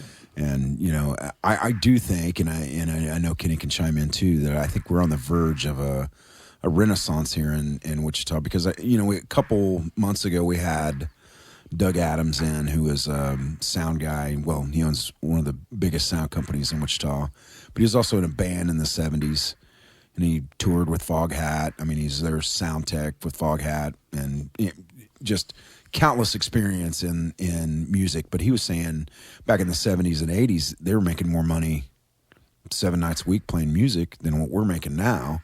And I wonder, if we're on the upswing again, going back into Wichita becoming a music town, because guys like you and guys that listen and I'm going to chime in real quick though, because he said he was making that much money back in the 70s, and here we are 40 years later dealing with inflation and all that shit. So it's still not charging any more at the door. Yeah. It just turns into peanuts at the end of the day, especially if you're on the road. You recouping any cost for anything is pretty much just a fairy tale. So have you guys ventured outside of Wichita? We have not yet. But is that in your scopes? It is. In the spring, probably Tulsa first. Everybody goes to Tulsa first. Especially metal. And what is it about metal in Tulsa? I don't know, man. I've been talking to people in the scene down there and playing shows down there. It's been a while since I've been there, but a lot of the same players are still in place. A lot of the same clubs. There's some new ones too I'd like to check out, but it seems to me like it's vibrant. It kind of echoes what's going on up here a little bit. No, and they have a close knit community, a metal community down there in Tulsa. I have friends that own venues down in Tulsa and Oklahoma City too, and their metal scene is a lot like ours here in Wichita, as far as like everybody's together. Nobody's being a hard ass. Nobody's trying to outdo each other. They're all working together. Tulsa is a lot like that. And they're probably putting their own shows together too, I assume. Oh yeah. Is that something you guys are working on? Is trying to find a couple bands that you guys like and right, exactly. And I spoke to I believe the owner of Badass Renee's down there, and I was asking him about who was making moves in the scene. He dropped a couple names, so I've has people on my radar about getting in touch with. I think that's the trend, man. I think it's the trend of making the promoters or making the booking agents' job easier. If you're going to approach Kenny to do a show at Barleycorns or the Elbow Room, and you have two bands that are ready to go and say, here's the lineup, Kenny's a lot more apt to say, hey man, you guys have done the work, looks like you pull it in, go for it. But if he has to find two bands that are similar to you guys and do the work themselves, then I think you're edging yourself towards not a no versus a yes. So I think that's pretty smart, especially calling down there and finding out beforehand and then hooking up with the bands and trying to get, that's the way to go, Oh, yeah. Blake, we didn't talk about you though, man. Were you in a band before this? No, this is my first. This is your first band. Yeah. So what's it been like the last 7 months, man? It's been like a roller coaster. Really? Yeah. Yeah. Is it what you thought it'd be though? I mean, yeah, it's about what I pictured. So you're getting girls taking off their shirts and I know that's what every band you think of. I tried last weekend because they have the new law now. Yeah, it's legal now. It's legal now. I've been going to shows for quite a while. No, so I try to pop my head and see cool bands. I like a lot of the local bands. With so many metal bands in Wichita, and I appreciate that. How come there's no metal jams? Oh, as far as like open jams? There's open jams for blues, there's open jams but there's not. It might really. be the nature of the music itself makes it a little bit not more relatable from one to the next. I don't know, man. People can jam metal. We do it all the time.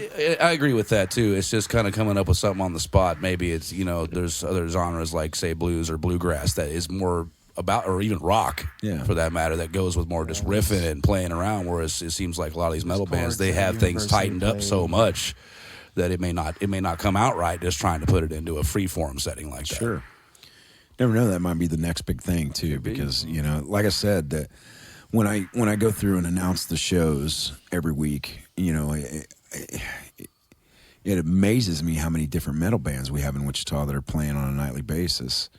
And, you know, you would think that country would be king in Kansas, but not at all. Not at all. I'll be the first to fucking tell you. Yeah. Kenny can tell you. Country music is hard to book in Kansas. Yeah. Nobody shows up to see bottom level country bands. If you're not Blake Shelton, if you're not Luke Bryant, if you're not Old Town Road, people you're not just getting don't played on the fucking radio. show up. Yeah, exactly. It sucks because there's tons of good country bands all throughout, you know, all up and down I-35 in Stillwater, Oklahoma, Oklahoma City, even here in Kansas, you know, Mountain Dew Revival, Jason Callahan, Sunshine Trucking.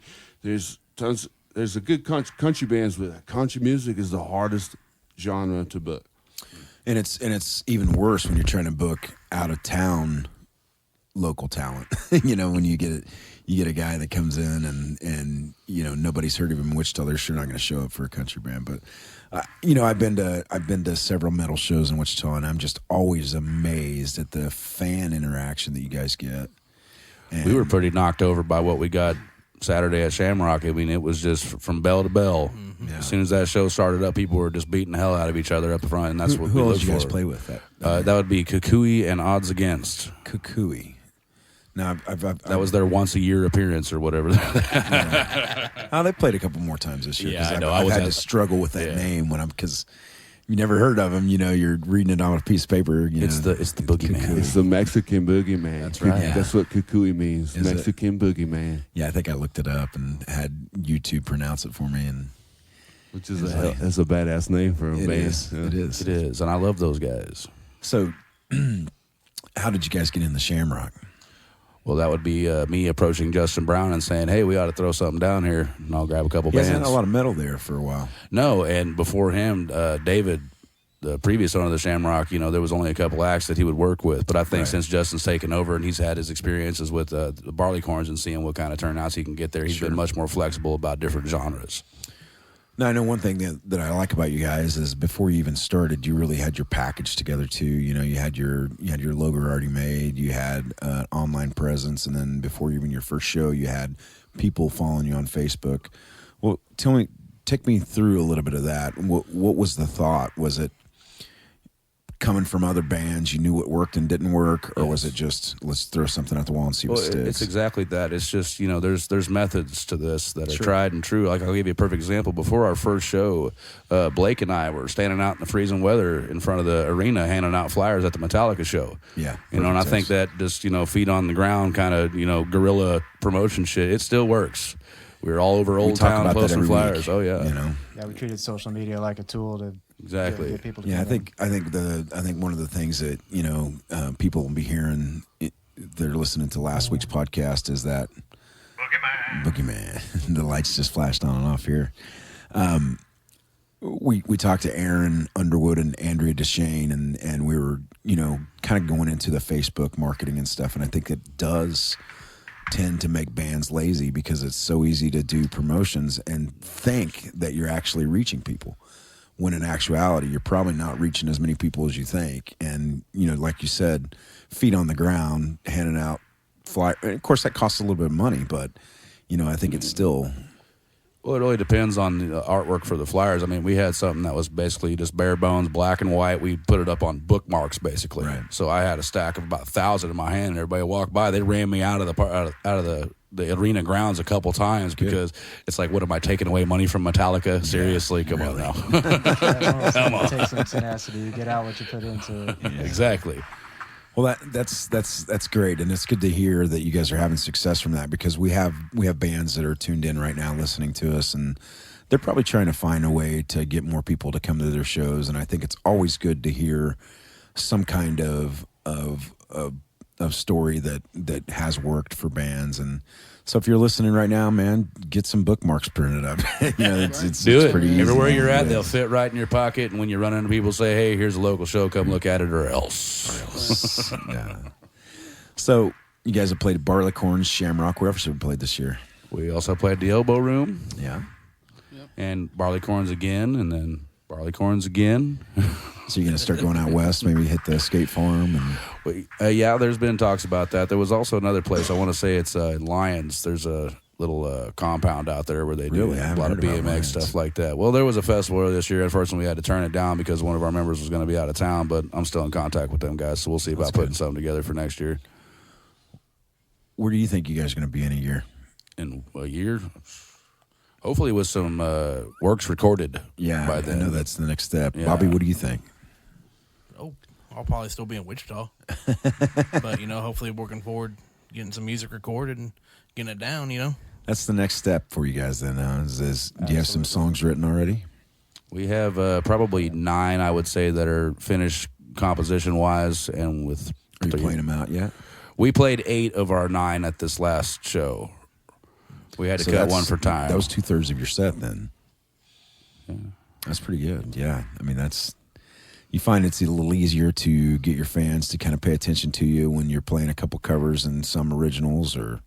Well, we have never done a cover yet, but we are going to pull one out for a show next month at the Elbow. So you're doing all original, then? All originals. Yep. And you're making 8 songs stretch in that first set then? Yeah, we got about, each song is an average of 4.5 minutes or so. So we got a full set with that. Stretch into 6.5, 7 minutes. In some of them, on average, but yeah. That's a talent. Let me tell you. Who the fuck are you, Tool? I don't know. I don't have a winery yet. Yet. So tell me what you think, James. What do you think is the next step for you guys after you write some music? What do you think doors are going to open for you from that? Really, man, just opportunities to play all over the state of Kansas, Oklahoma, Missouri, Nebraska, Colorado. I mean, wherever we can get shows. I mean, I plan on just getting some material recorded, something to take out and charge head on with, Heck yeah. Luke and I have talked about this several weeks, but it's the angst from the Midwest of growing up listening to country their whole lives, and it just makes metal so much easier for guys our age. I'm a little bit older than you guys, but not much. So it's I think that there's more metal in Wichita than there is any other genre. But Kenny, I don't know. I would agree. You said country, but I think you really meant Garth Brooks. Garth Brooks was the downfall of country. I mean, shots fired. Yeah. Garth Brooks, George Strait. Waylon Jennings said I don't remember if it was Garth Brooks or George Strait, but he said they did for country music what Pantyhose does for finger fucking. That's a real fucking quote. Probably not George Strait said that. I think it's either Garth Brooks or George Strait. I think it's George Strait, to tell you the truth. And I think over time it just got handed down to I think it's like politics too. Everything kind of runs to the middle, and if to please the most amount of people, but when things like that happen, and I've said this a couple times, when disco was so popular, that created an opportunity for punk rock to come out, and then when punk rock was slamming and jamming, then all of a sudden, we get into soft 80s rock, and then all of a sudden, here comes Nirvana. Those fringe bands. Yeah, now it was that 80s hair metal, and then Nirvana came and killed it. Yeah, exactly. And then so maybe we're on another birth of some type of genre that comes out. Maybe it's metal this time. I feel like metal is making a huge resurgence right now. Yeah. People are just fed up with this, just cookie cutter, watered down pop that's everywhere. Exactly. You hear it everywhere you go. It's always it sounds the same. Yeah. And people are looking for something with a little bit more substance, I think. And hopefully that's leading them here. So what are you guys doing to get in front of new fans, Bobby? What's some of the strategies you guys have to research out and get new people to like Pyra? Oh, I mean, myself at work, I keep my flyers up all the time. I talk to everybody who walks through the door. I think we've noticed very far now, word of mouth works better than anything. Anything else, yeah. If you can just keep talking about it, keep things moving, you're always going to have people hearing it. What's good about metal too is you can always kind of identify the fans, man. It's a lot easier to identify a metal fan than it is a gospel. Not me. I hate metal. Yeah. Don't look at me. I hate metal.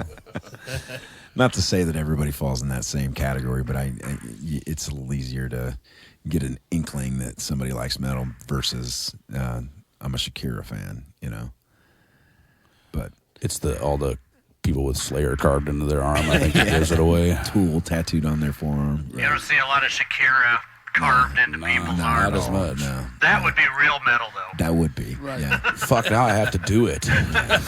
I'm more of a Cardi B guy. Yeah.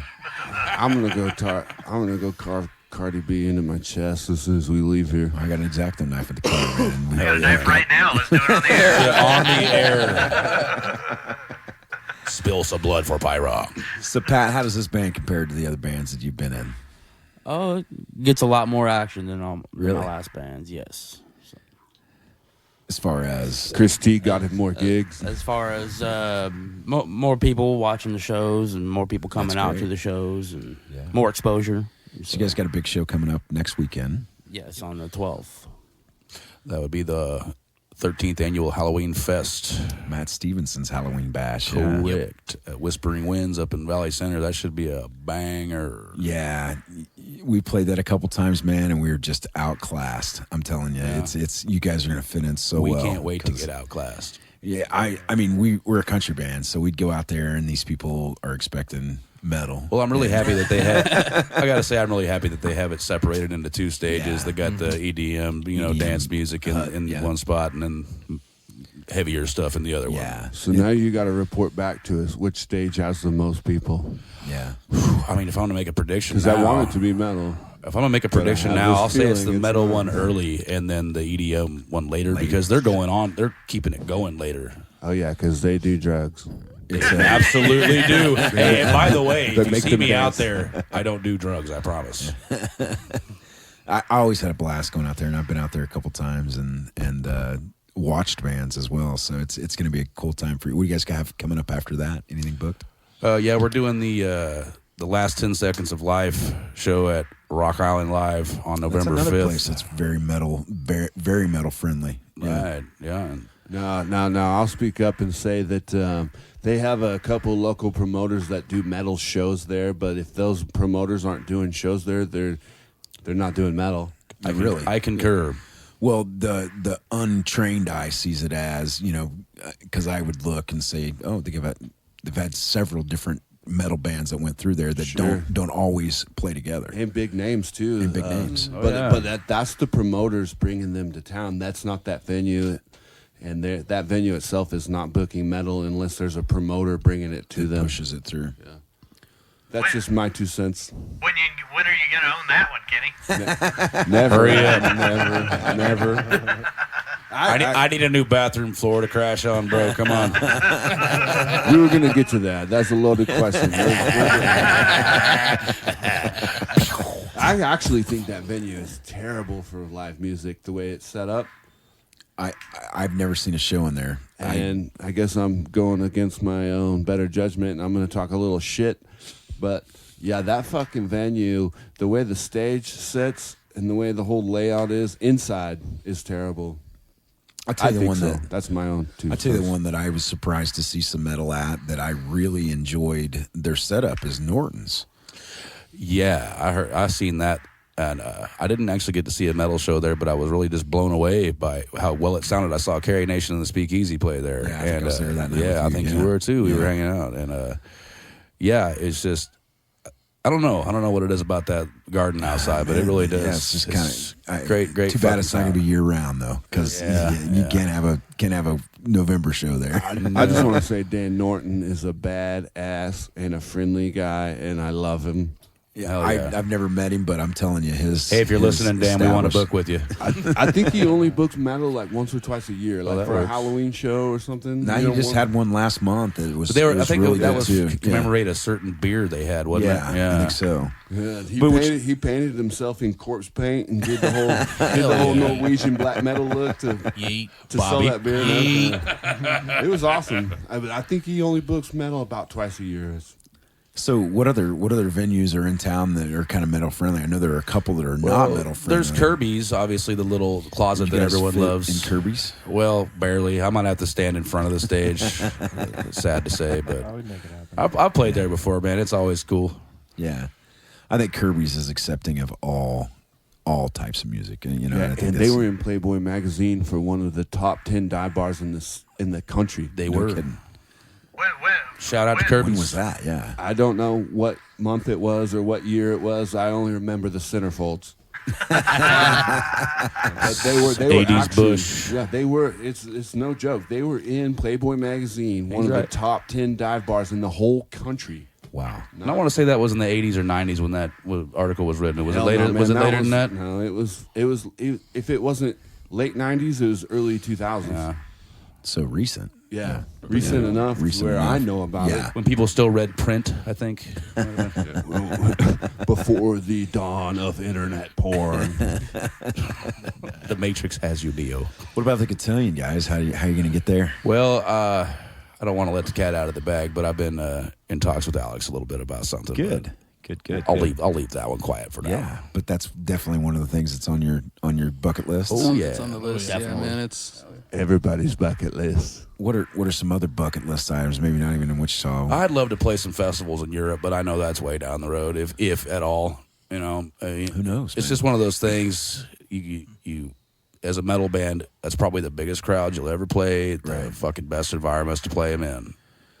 You think you're fucking Manila Road or something? Hell to the no, R.I.P. Shark. Europe has a special metal place, scene, yeah. man. They eat it up over there. Yeah.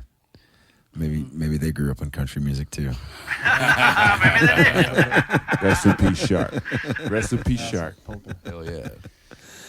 Well, this is where we take it normally. We take a little break here. We're going to take a couple minutes, and I think the guys have something queued up here. Pyra's going to be in the studio in spring. They're going to be having an EP recorded, so we don't, unfortunately, have anything to play for them right now like we normally do. Sorry about that. When we come back, we're going to talk a little bit more about what they've got coming up, what you can expect when you see them, and we'll kick it off to Eric and Derek right now.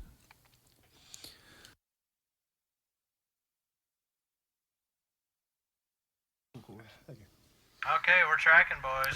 So we're back with Pyra in the studio down here at Red Cat. So, Chris, take me through how you guys write a song. What is the process? Well, a lot of times it seems it starts with Blake and Bobby working on riffs. Two guitar players. Yeah, and so they'll come in with something that they've got kind of mapped out because they'll spend some of the off days that we're not actually practicing, hanging out and just kind of riffing. riffing. The soul of the band is what I'm hearing. More or less when it comes to when we're starting out songs, and they'll bring them in, and we'll start to try to figure out, how can we put this into perspective. It might not always be a completely finished piece. We got to kind of figure it out. Sometimes the changes aren't working the way they need to. It just doesn't feel right, and so they'll get that on board and get James and Pat in on it, and I'll always come in last. So Blake, when you guys write some licks and you get some songs kind of structured out, do you send them digitally to the guys so they can kind of listen to it before practice, or you just let it hit them at practice? We get together and we play it. Yeah, we jam it. We play what feels right. Going back to this metal jam, man, I'm telling you, that might be the new Thursday night. Just saying. That's something we should do at the Elbow Room on Thursdays? Well, you're willing to try anything, aren't you? I mean, don't you already have an open jam there on Thursdays? Well, we just stopped the full band open jam. Oh, I see. It just wasn't pulling any people in anymore, and it lasted like 4 or 5 years. Yeah. You know what I'd like to see? A Sunday open jam. There's a couple open jams on Sundays, but they're not. Well, there's no metal open jam, which is what there's no metal open jam. Period. But, yeah, I just don't. I don't think metal is a fucking genre that you can open jam to.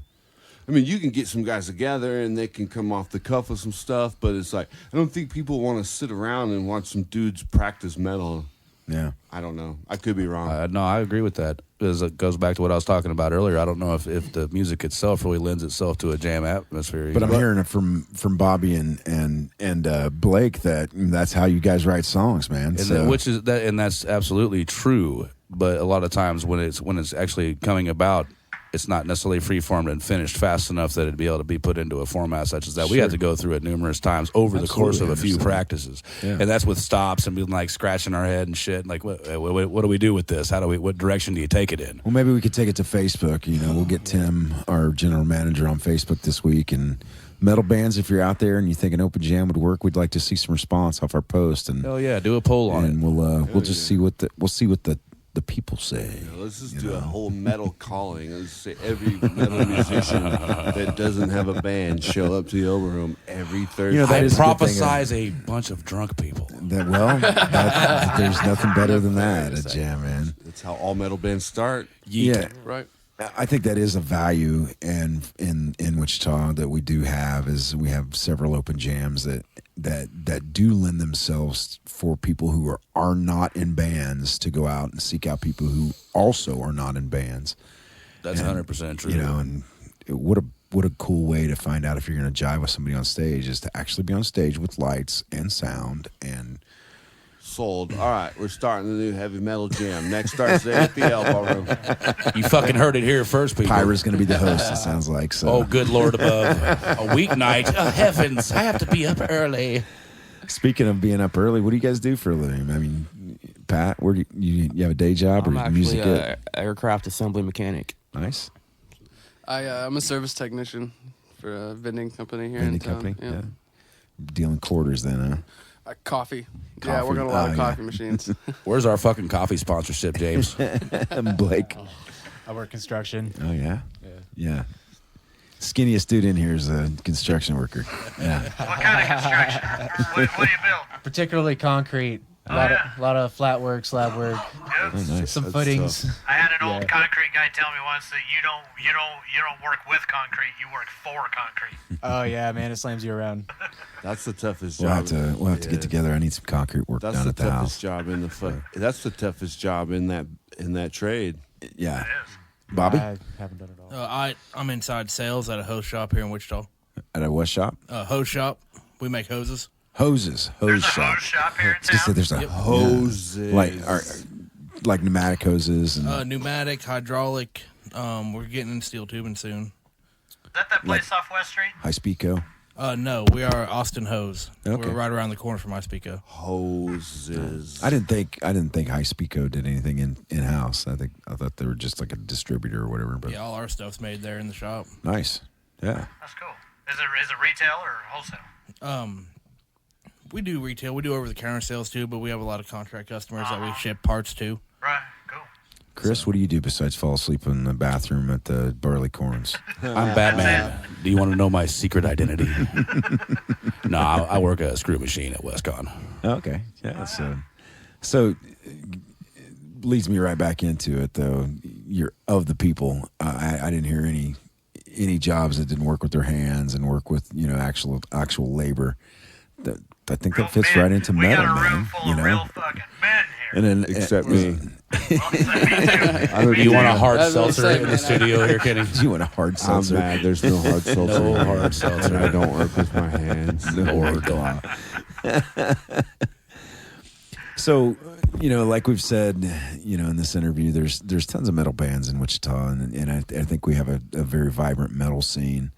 What can the fans expect when they come out to see you guys? What's going to be something that's maybe a little different, so that they can kind of get an idea for what you guys are about? Well, different is tough because this is a genre that's been around a long time, and Sure. we're not necessarily reinventing the wheel with our music. But I can tell you what you probably will see is a lot of people beating the shit out of each other right in front of the stage.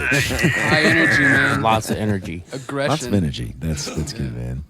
Nothing worse than a non-energetic metal band. Yeah, I mean, we had a couple shows that were kind of, but They're not all zingers. but They can't be. and I've done a lot of shows in the past, and That's I've seen a lot the of name I've seen a lot of Primus duds. Hits album. Yes, it is. Yeah.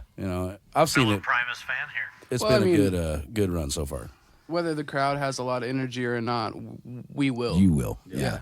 And that's Yeah. a guarantee. Play That's like there's infectious. 5 or 50,000.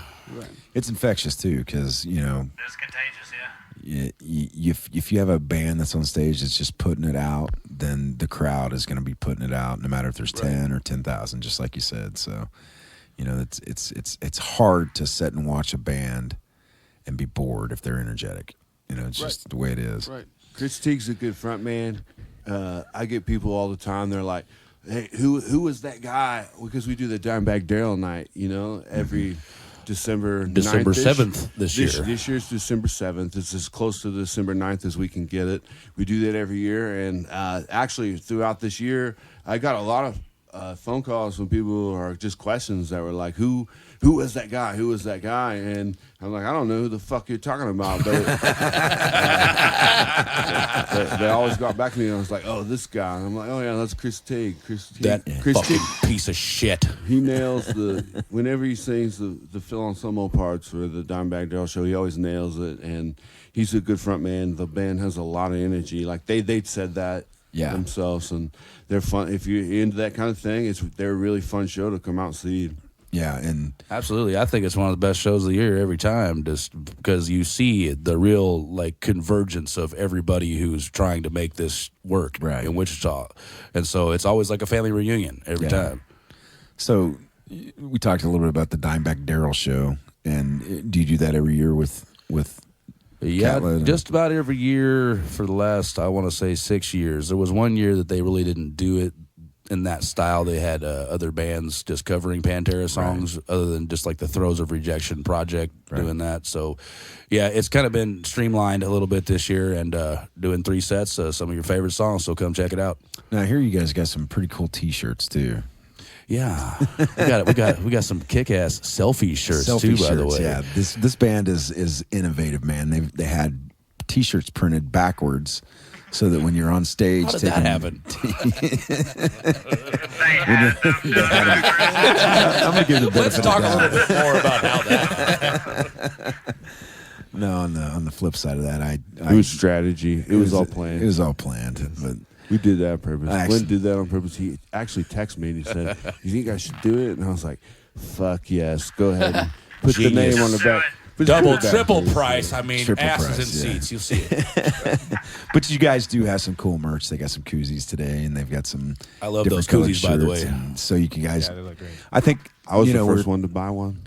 Kenny was the first on his block. Be the next pyro. I got blue. We talked about the cotillion earlier, and that's one of the criteria that you really need to have before you go to the cotillion is you need to have merch. Probably need to have your EP close to ready or ready to sell, because that's where you make your money at the cotillion, is at that little table. Right. So and you also make your money on down the road from that, because the people that come out to see the show probably never heard of you, and then you gain fans or whatever. But yeah, those people they're going to see you at the cotillion and come back to my bars at Barleycorns in the Elbow Room and every other small town. And then, I love that process too, because that's happened to us in our band as well. We played the cotillion a couple times, and we've had people that came to our and continue to come to our Elbow Room shows or Barleycorn shows because they saw us opening for Ted Nugent or American Aquarium or whatever, and it's.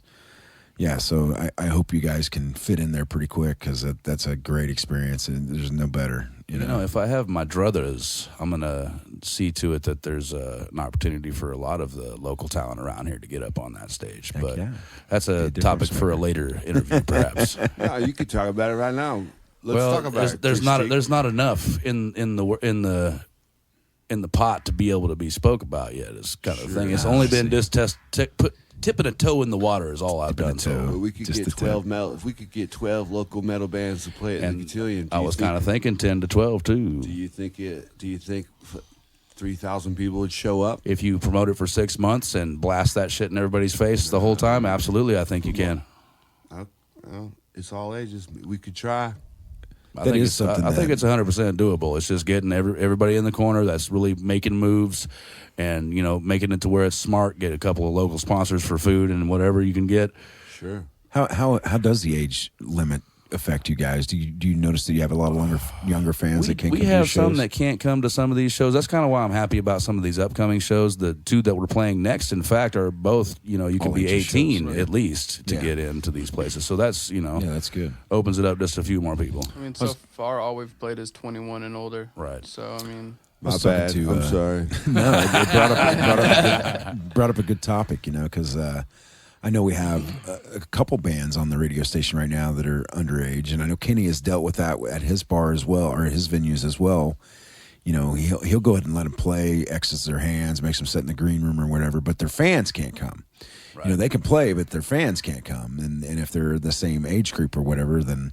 We don't really have a lot of all ages venues in Wichita like we should. And I was talking to somebody in the Hispanic Chamber of Commerce today about there are some, but not many, I think. Yeah. And But the production though is not on the level that per se Barleycorns or Elbow Room. Sure. They don't have a good sound. Definitely system. not. The sound isn't even comparable. No. But I was talking to a guy today, and he was asking if there was a need for. He has a VFW that he's a commander of, and he was like, we have a perfect stage and great location, and I was like, man, you really need to just reach out to some underage bands because.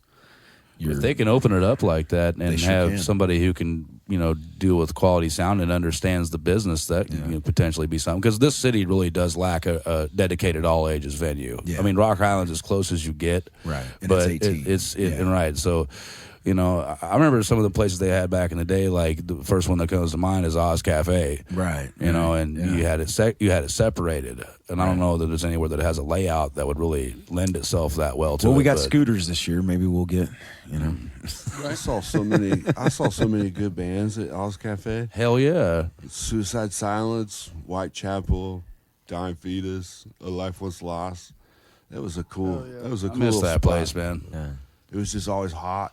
Yeah, I played up there. It was hot as shit. We actually set the fucking PA on fire the night we played. Our band set Seneca Street on fire one time. That was not good. Yeah, the roof caught on fire. I've never set a band on fire. Yeah. Thank you for that, by the way, Kenny. I appreciate that, buddy. I don't want to get Hetfielded, if you know what I mean. So how can our fans find you guys? Well, for right now, just look for us on Facebook. If you just look for Pyra or Pyromaniac. That's Pyramaniak. Okay. Pyromaniac. Made it easy then for everybody. Correct. And you guys just follow her on their Facebook fans. I know you guys have 500 or 600 fans right now on there. So I think we just went over 500. Like it's a new band, but we've really been blessed so far with the opportunities that we've been given. To scoff at, man. That's 500 people. Yeah. I will say we have never hoarded ourselves out for social media likes. Yeah. It's always been kind of just word of mouth. Sure. Yeah. It does make a difference, though, especially Kenny can tell you, too, that one of the first things he looks at when he goes to book a band is who likes them in Wichita. And if they have 32 likes, and, it's probably not a band he wants to bring in. But if it's 500, hey, who knows? So it's just, that's always good. It sucks that it's come to that, but, to make informed decisions, you have to look at that kind of stuff. It's a metric. Right. It's just business. Yeah. But these guys are local, so it's like I'm a local guy. These are a local band, and I'm always gonna stick out for the local guys. Especially in metal, I've been booking it for so long. Fuck yeah! First show I ever played in Wichita was with Kenny. Matter of fact, at the old Lizard Lounge. But I think you can agree too that if a guy, goddamn, that was if a guy's gonna put in the effort to promote his Facebook page, he's likely going to put in the effort to promote the band as well. Sure. And that's one of the things that I know that you always harp on is promote your shows. And I think these guys are a testament to that too, handing out handbills and bookmarks and, pounding the streets. So the basis of it, make sure you go out to Facebook and like these guys. Seek out their music, check out their T-shirts, order as many T-shirts as you can. That makes me happy. So come to the show on the 12th. Go to shows. That's right. Yeah. Right. Come find us. Hang Where's out. the show on the 12th? That would be the 13th annual Halloween Fest. Ryan Stevenson's Halloween Bash in Valley Center. You can get tickets at All About Dogs. All About Dogs, right? Yep, $15 in advance. 20 at the door. But if you bring if you bring a canned food item, they have a food drive, and you can also get $5 knocked off on the day of. On the day of. Lots of great local talent. Yeah, and even if you don't like metal, there's got a whole nother stage going on. Yeah, they got glow sticks. They got lots of glow sticks. Come swirl them around. And you can camp, too. You don't have to worry about driving home, getting drunk, or whatever. I will say, though, if you have an RV, though, they do not have plug-ins for that. So be prepared for not having electricity if you bring a camper. PSA. Yeah. 18 to enter, 21 to drink. Right. So make sure you got IDs. We played it a couple times, man. It's fun. It's a great party out there for sure. I've never been. Neither have I. You've always been working on the. But I've heard a lot about it. Yeah. I heard the supercar guy kind of got a little bit of bad press from having too much fun at one of these parties. Oh. That was last year. Yeah, I think. Oh, no, maybe it was the year before or last year. Didn't they get rained out last year or something like that? It got rained on. I don't think it got rained out. Yeah. Well, it seems like the venue they have for it now is way more badass. Because I've actually been to a spot right down the street from Whispering Winds. It's band camp. Went to a couple weddings out there. Actually played a wedding out there, and I saw this place. Man, the grounds look really nice. Nice. Definitely come check it out and party and fucking have your spooky Halloween costume party. So that's where they're playing next. Make sure you guys get on their Facebook, give them a like, check out some of their music they have. Go to one of their shows. It'd be great. You can support us by going to ict-radio.com, taking part in our monthly top 10s. You can Please, we're getting skinny. We're starving. I can barely even see them. Losing weight at an incredible rate, and I'm right behind them. You can also support us by going to Facebook, downloading our podcast every week, or just subscribe to our podcast and give us a 5-star review. Even if it's not 5 stars, I'd appreciate a 5-star, Well, you can lie a little bit. It's okay. It's the internet, God says it's okay to lie. We have a Patreon program going on right now as well. If you go to patreon.com/ICT radio, you can join one of our levels, get a free t-shirt, get access to behind the scenes making of the podcast. We'll donate a shirt as well. Heck yeah. And hear that? Sure. Anybody I got a Fine Swine shirt up too. Yeah, we've got a Fine Swine for the next $10, or I think it's actually $5. I think it's only $5 to get the t-shirt. So if you donate the $5 plan, you get a t-shirt. But right now, what Kenny and Chris is saying is they'll throw in a Fine Swine and a pirate shirt as well. So great. That's like 15 shirts for $5 if I do my math right. So your math is right on. Always was good at it. We sure thank you guys for coming in today. Man, it was a fun time. It's good to get to know you all. Yeah, for real. We appreciate being able to come out. But I think the one thing we can all agree on and we want everybody to hear is go to shows. I'm Glenn Shipman. We're down at Red Cat. This is the Thirsty Thursday Spotlight. We're signing off. Thanks. Sorry, I hijacked your radio interview, Christy. Go show. Thank you, boys. Recorded live at Red Cat Recording, Kansas. Hosted by Glenn Shipman. Oh, man, this was a fucking, like I said before. Check out redcatrecording.com. Adios. All right. Thank you, Luke, Glenn, the guys from Pyra. We appreciate it. Yeah. Yeah. I heard your dog, Derek. Yep. He's jumping around back there. So we want to talk a minute about the Udall Fall Festival for 2019. Udall, it's just a hop, skipping, and jumping away from Wichita, as you all should know. It's not that far away. The Fall Fest is October 26th, 2019. And there's lots of stuff going on, Derek. Yeah, we actually played there last year. We did. Man, that was fun. I didn't get to hang around as long as I wanted to, but there was a lot of stuff going on. They had a carnival going on, and they have that this year as well. They have the carnival. That amphitheater, not amphitheater, but the stage they have there in the park. Mm-hmm. Super badass. It is cool. I'm sure they probably got music going on. Yep. Justin Brown is playing. Oh, he's good. You guys will like him.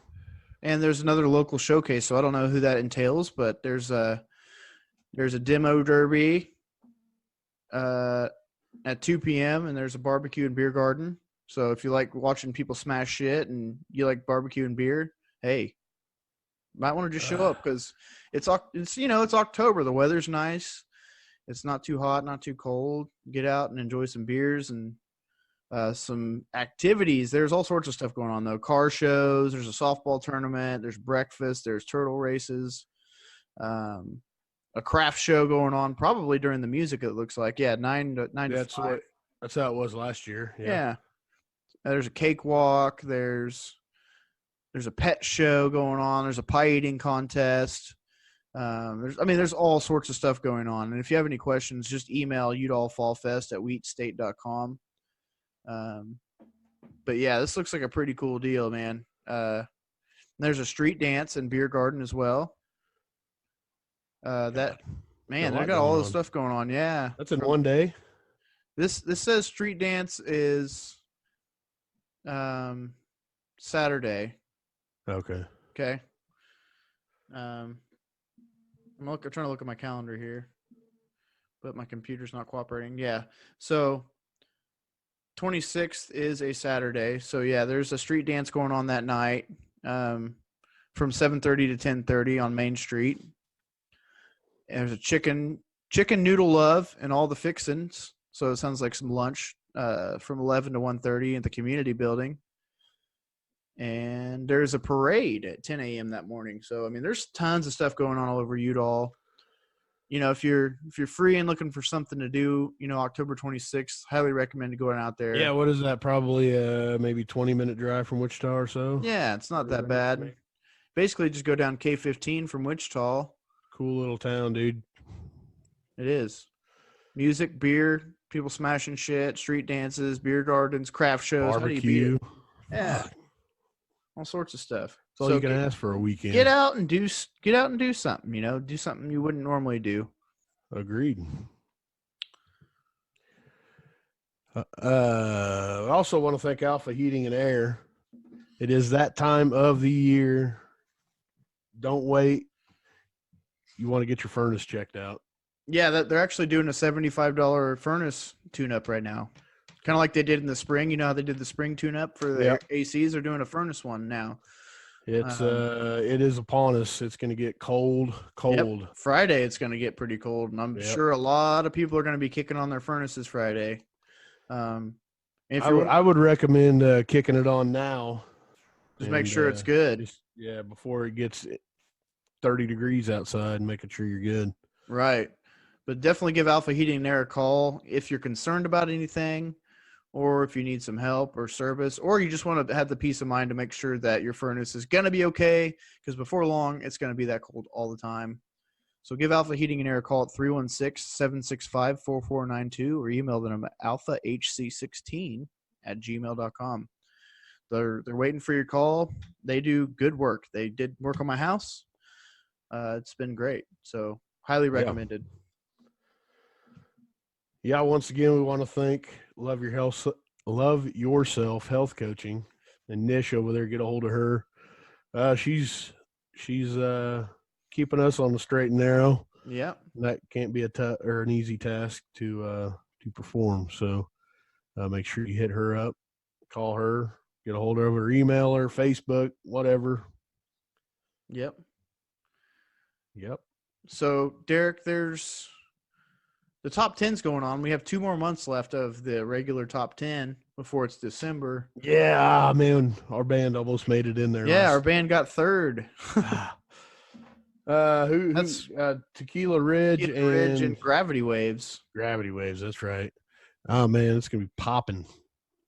Yeah, I'm excited to see what happens in December. I don't know if we'll make it or not. To me, it's not as big of a deal because of the position we're in, you know, as the station in that. And honestly, if we won, I'd probably give it to another band, you know, just because that feels like it'd be the right thing to do. But right. But yeah, there's it's shaping up to be quite the contest in December. So you have 2 more months to vote for your favorite bands if they're not in December yet. Like we said, the top 2 go on to December. So, you know, there's only 4 slots left for the finals. Man, yeah. And there's some good bands. So make sure you go vote, find your favorite one, and vote. Yeah, go to our website, ict-radio.com, and click the Charts 2019 page, and that's where the voting happens. Yep, and if you're not doing anything else this weekend, our band will be playing at the Rose Hill Fall Fest. Yes. Who are we playing with? Lively Up and not Tequila Ridge, Flashpoint. Good Lord. We're playing. Andrea. There's a comedian as well. Yeah, I can't remember his name. There's a lot of stuff going on that whole day. Lauren Doherty or something like that. There's a acoustic before us. I got the flyer here. It's kind Comedian MC Travis Cagle at 4:30. Lauren Doherty at 5 o'clock. Lively Up at 6. Brother Jukebox at 7, and Flashpoint at 8. So you're going to hear all different kinds of music in that. Yeah, there's going to be food trucks. I believe there's going to be a booze truck. I believe so too. I know there was the last Rose Hill event that we played. Where is it at? It is at the pond in Rose Hill. It's a School Street pond, and it's kind of over by the baseball field and the school over there. Okay. It's pretty much where we played last time. Yeah, it's over there. Just look up School Street Pond, on your navigation or whatever, and it'll take you to it in Rose Hill. Yeah, I'm really looking forward to that one. Exclusive events has a beer garden, and there's truly amazing catering with food. So, yeah, I think the booze that was there last time. I know they had a booze truck there. Don't be trying to corrupt us, Andrea. The booze was, it was actually cheap. The drinks were. Yeah, it was affordable, man. Yeah, which is going to make it even harder. Right. But yeah, I just look forward to playing with such an eclectic lineup. That's going to be fun. Absolutely excited to be playing with Lively Up and Flashpoint. Cannot wait. We played with Flashpoint once, twice? Once or twice, yeah. But what's cool is, like, I'm actually really comfortable now because I know the quality of our band has improved so much, over the last month or two even, that I'm actually really excited. Before I was kind of really nervous, but now I'm like, man, we're gonna bring the heat. This one. Yeah, and this will be the first show with our new lead guitarist. So yep. And then we have a stand-in on bass. Yeah, that's cool. So yeah, that should be interesting, man. It will be a very good time. We're gonna probably freeze our nads off, but yeah, it'll be all right. I don't know what the weather's supposed to be like. Chilly. Bring a jacket for sure if you're coming. I highly suggest it though, because there's gonna be some great music. And hey, we're getting our new shirts in too, Derek. So buy a Brother Jukebox shirt from us, or a koozie or something. Yeah, I'm ready to see those. Little quick shout out to Ship's Custom Tees for those. Yep, and for the onesies. I'm getting onesies, Brother Jukebox onesies, dude. Nice. Nice. Hell yeah. All right, well, I think that's going to wrap it all up. You got anything else? I do not. Go to shows. We've ran out of everything to talk about. So this last song is by Jordana. It's called Jackie's 15. And this is kind of like the same style as the song we just played before break. And we always like to try to mix it up a little bit on here, but they were both so good, so we just had to play them. And I was kind of just happy, like, there's kind of a new genre, I guess, or a new sound. A feel, yeah. There's a new sound coming out, which is always exciting to hear. When we always talk about the Wichita scene, and it almost seems to resonate around an age range too, if you look at it. Yeah, you know what I'm saying? Like it's cool to see something just growing a little bit more, and maybe it's been there and we didn't notice it, but it's it's very cool to see, and it's quality music. Like you can't mess around with this stuff, dude. It's good, right? So without further ado, I'll shut up and we'll play some Jordana. Jackie's 15. Peace See out. you next week. Go Love to ya. shows.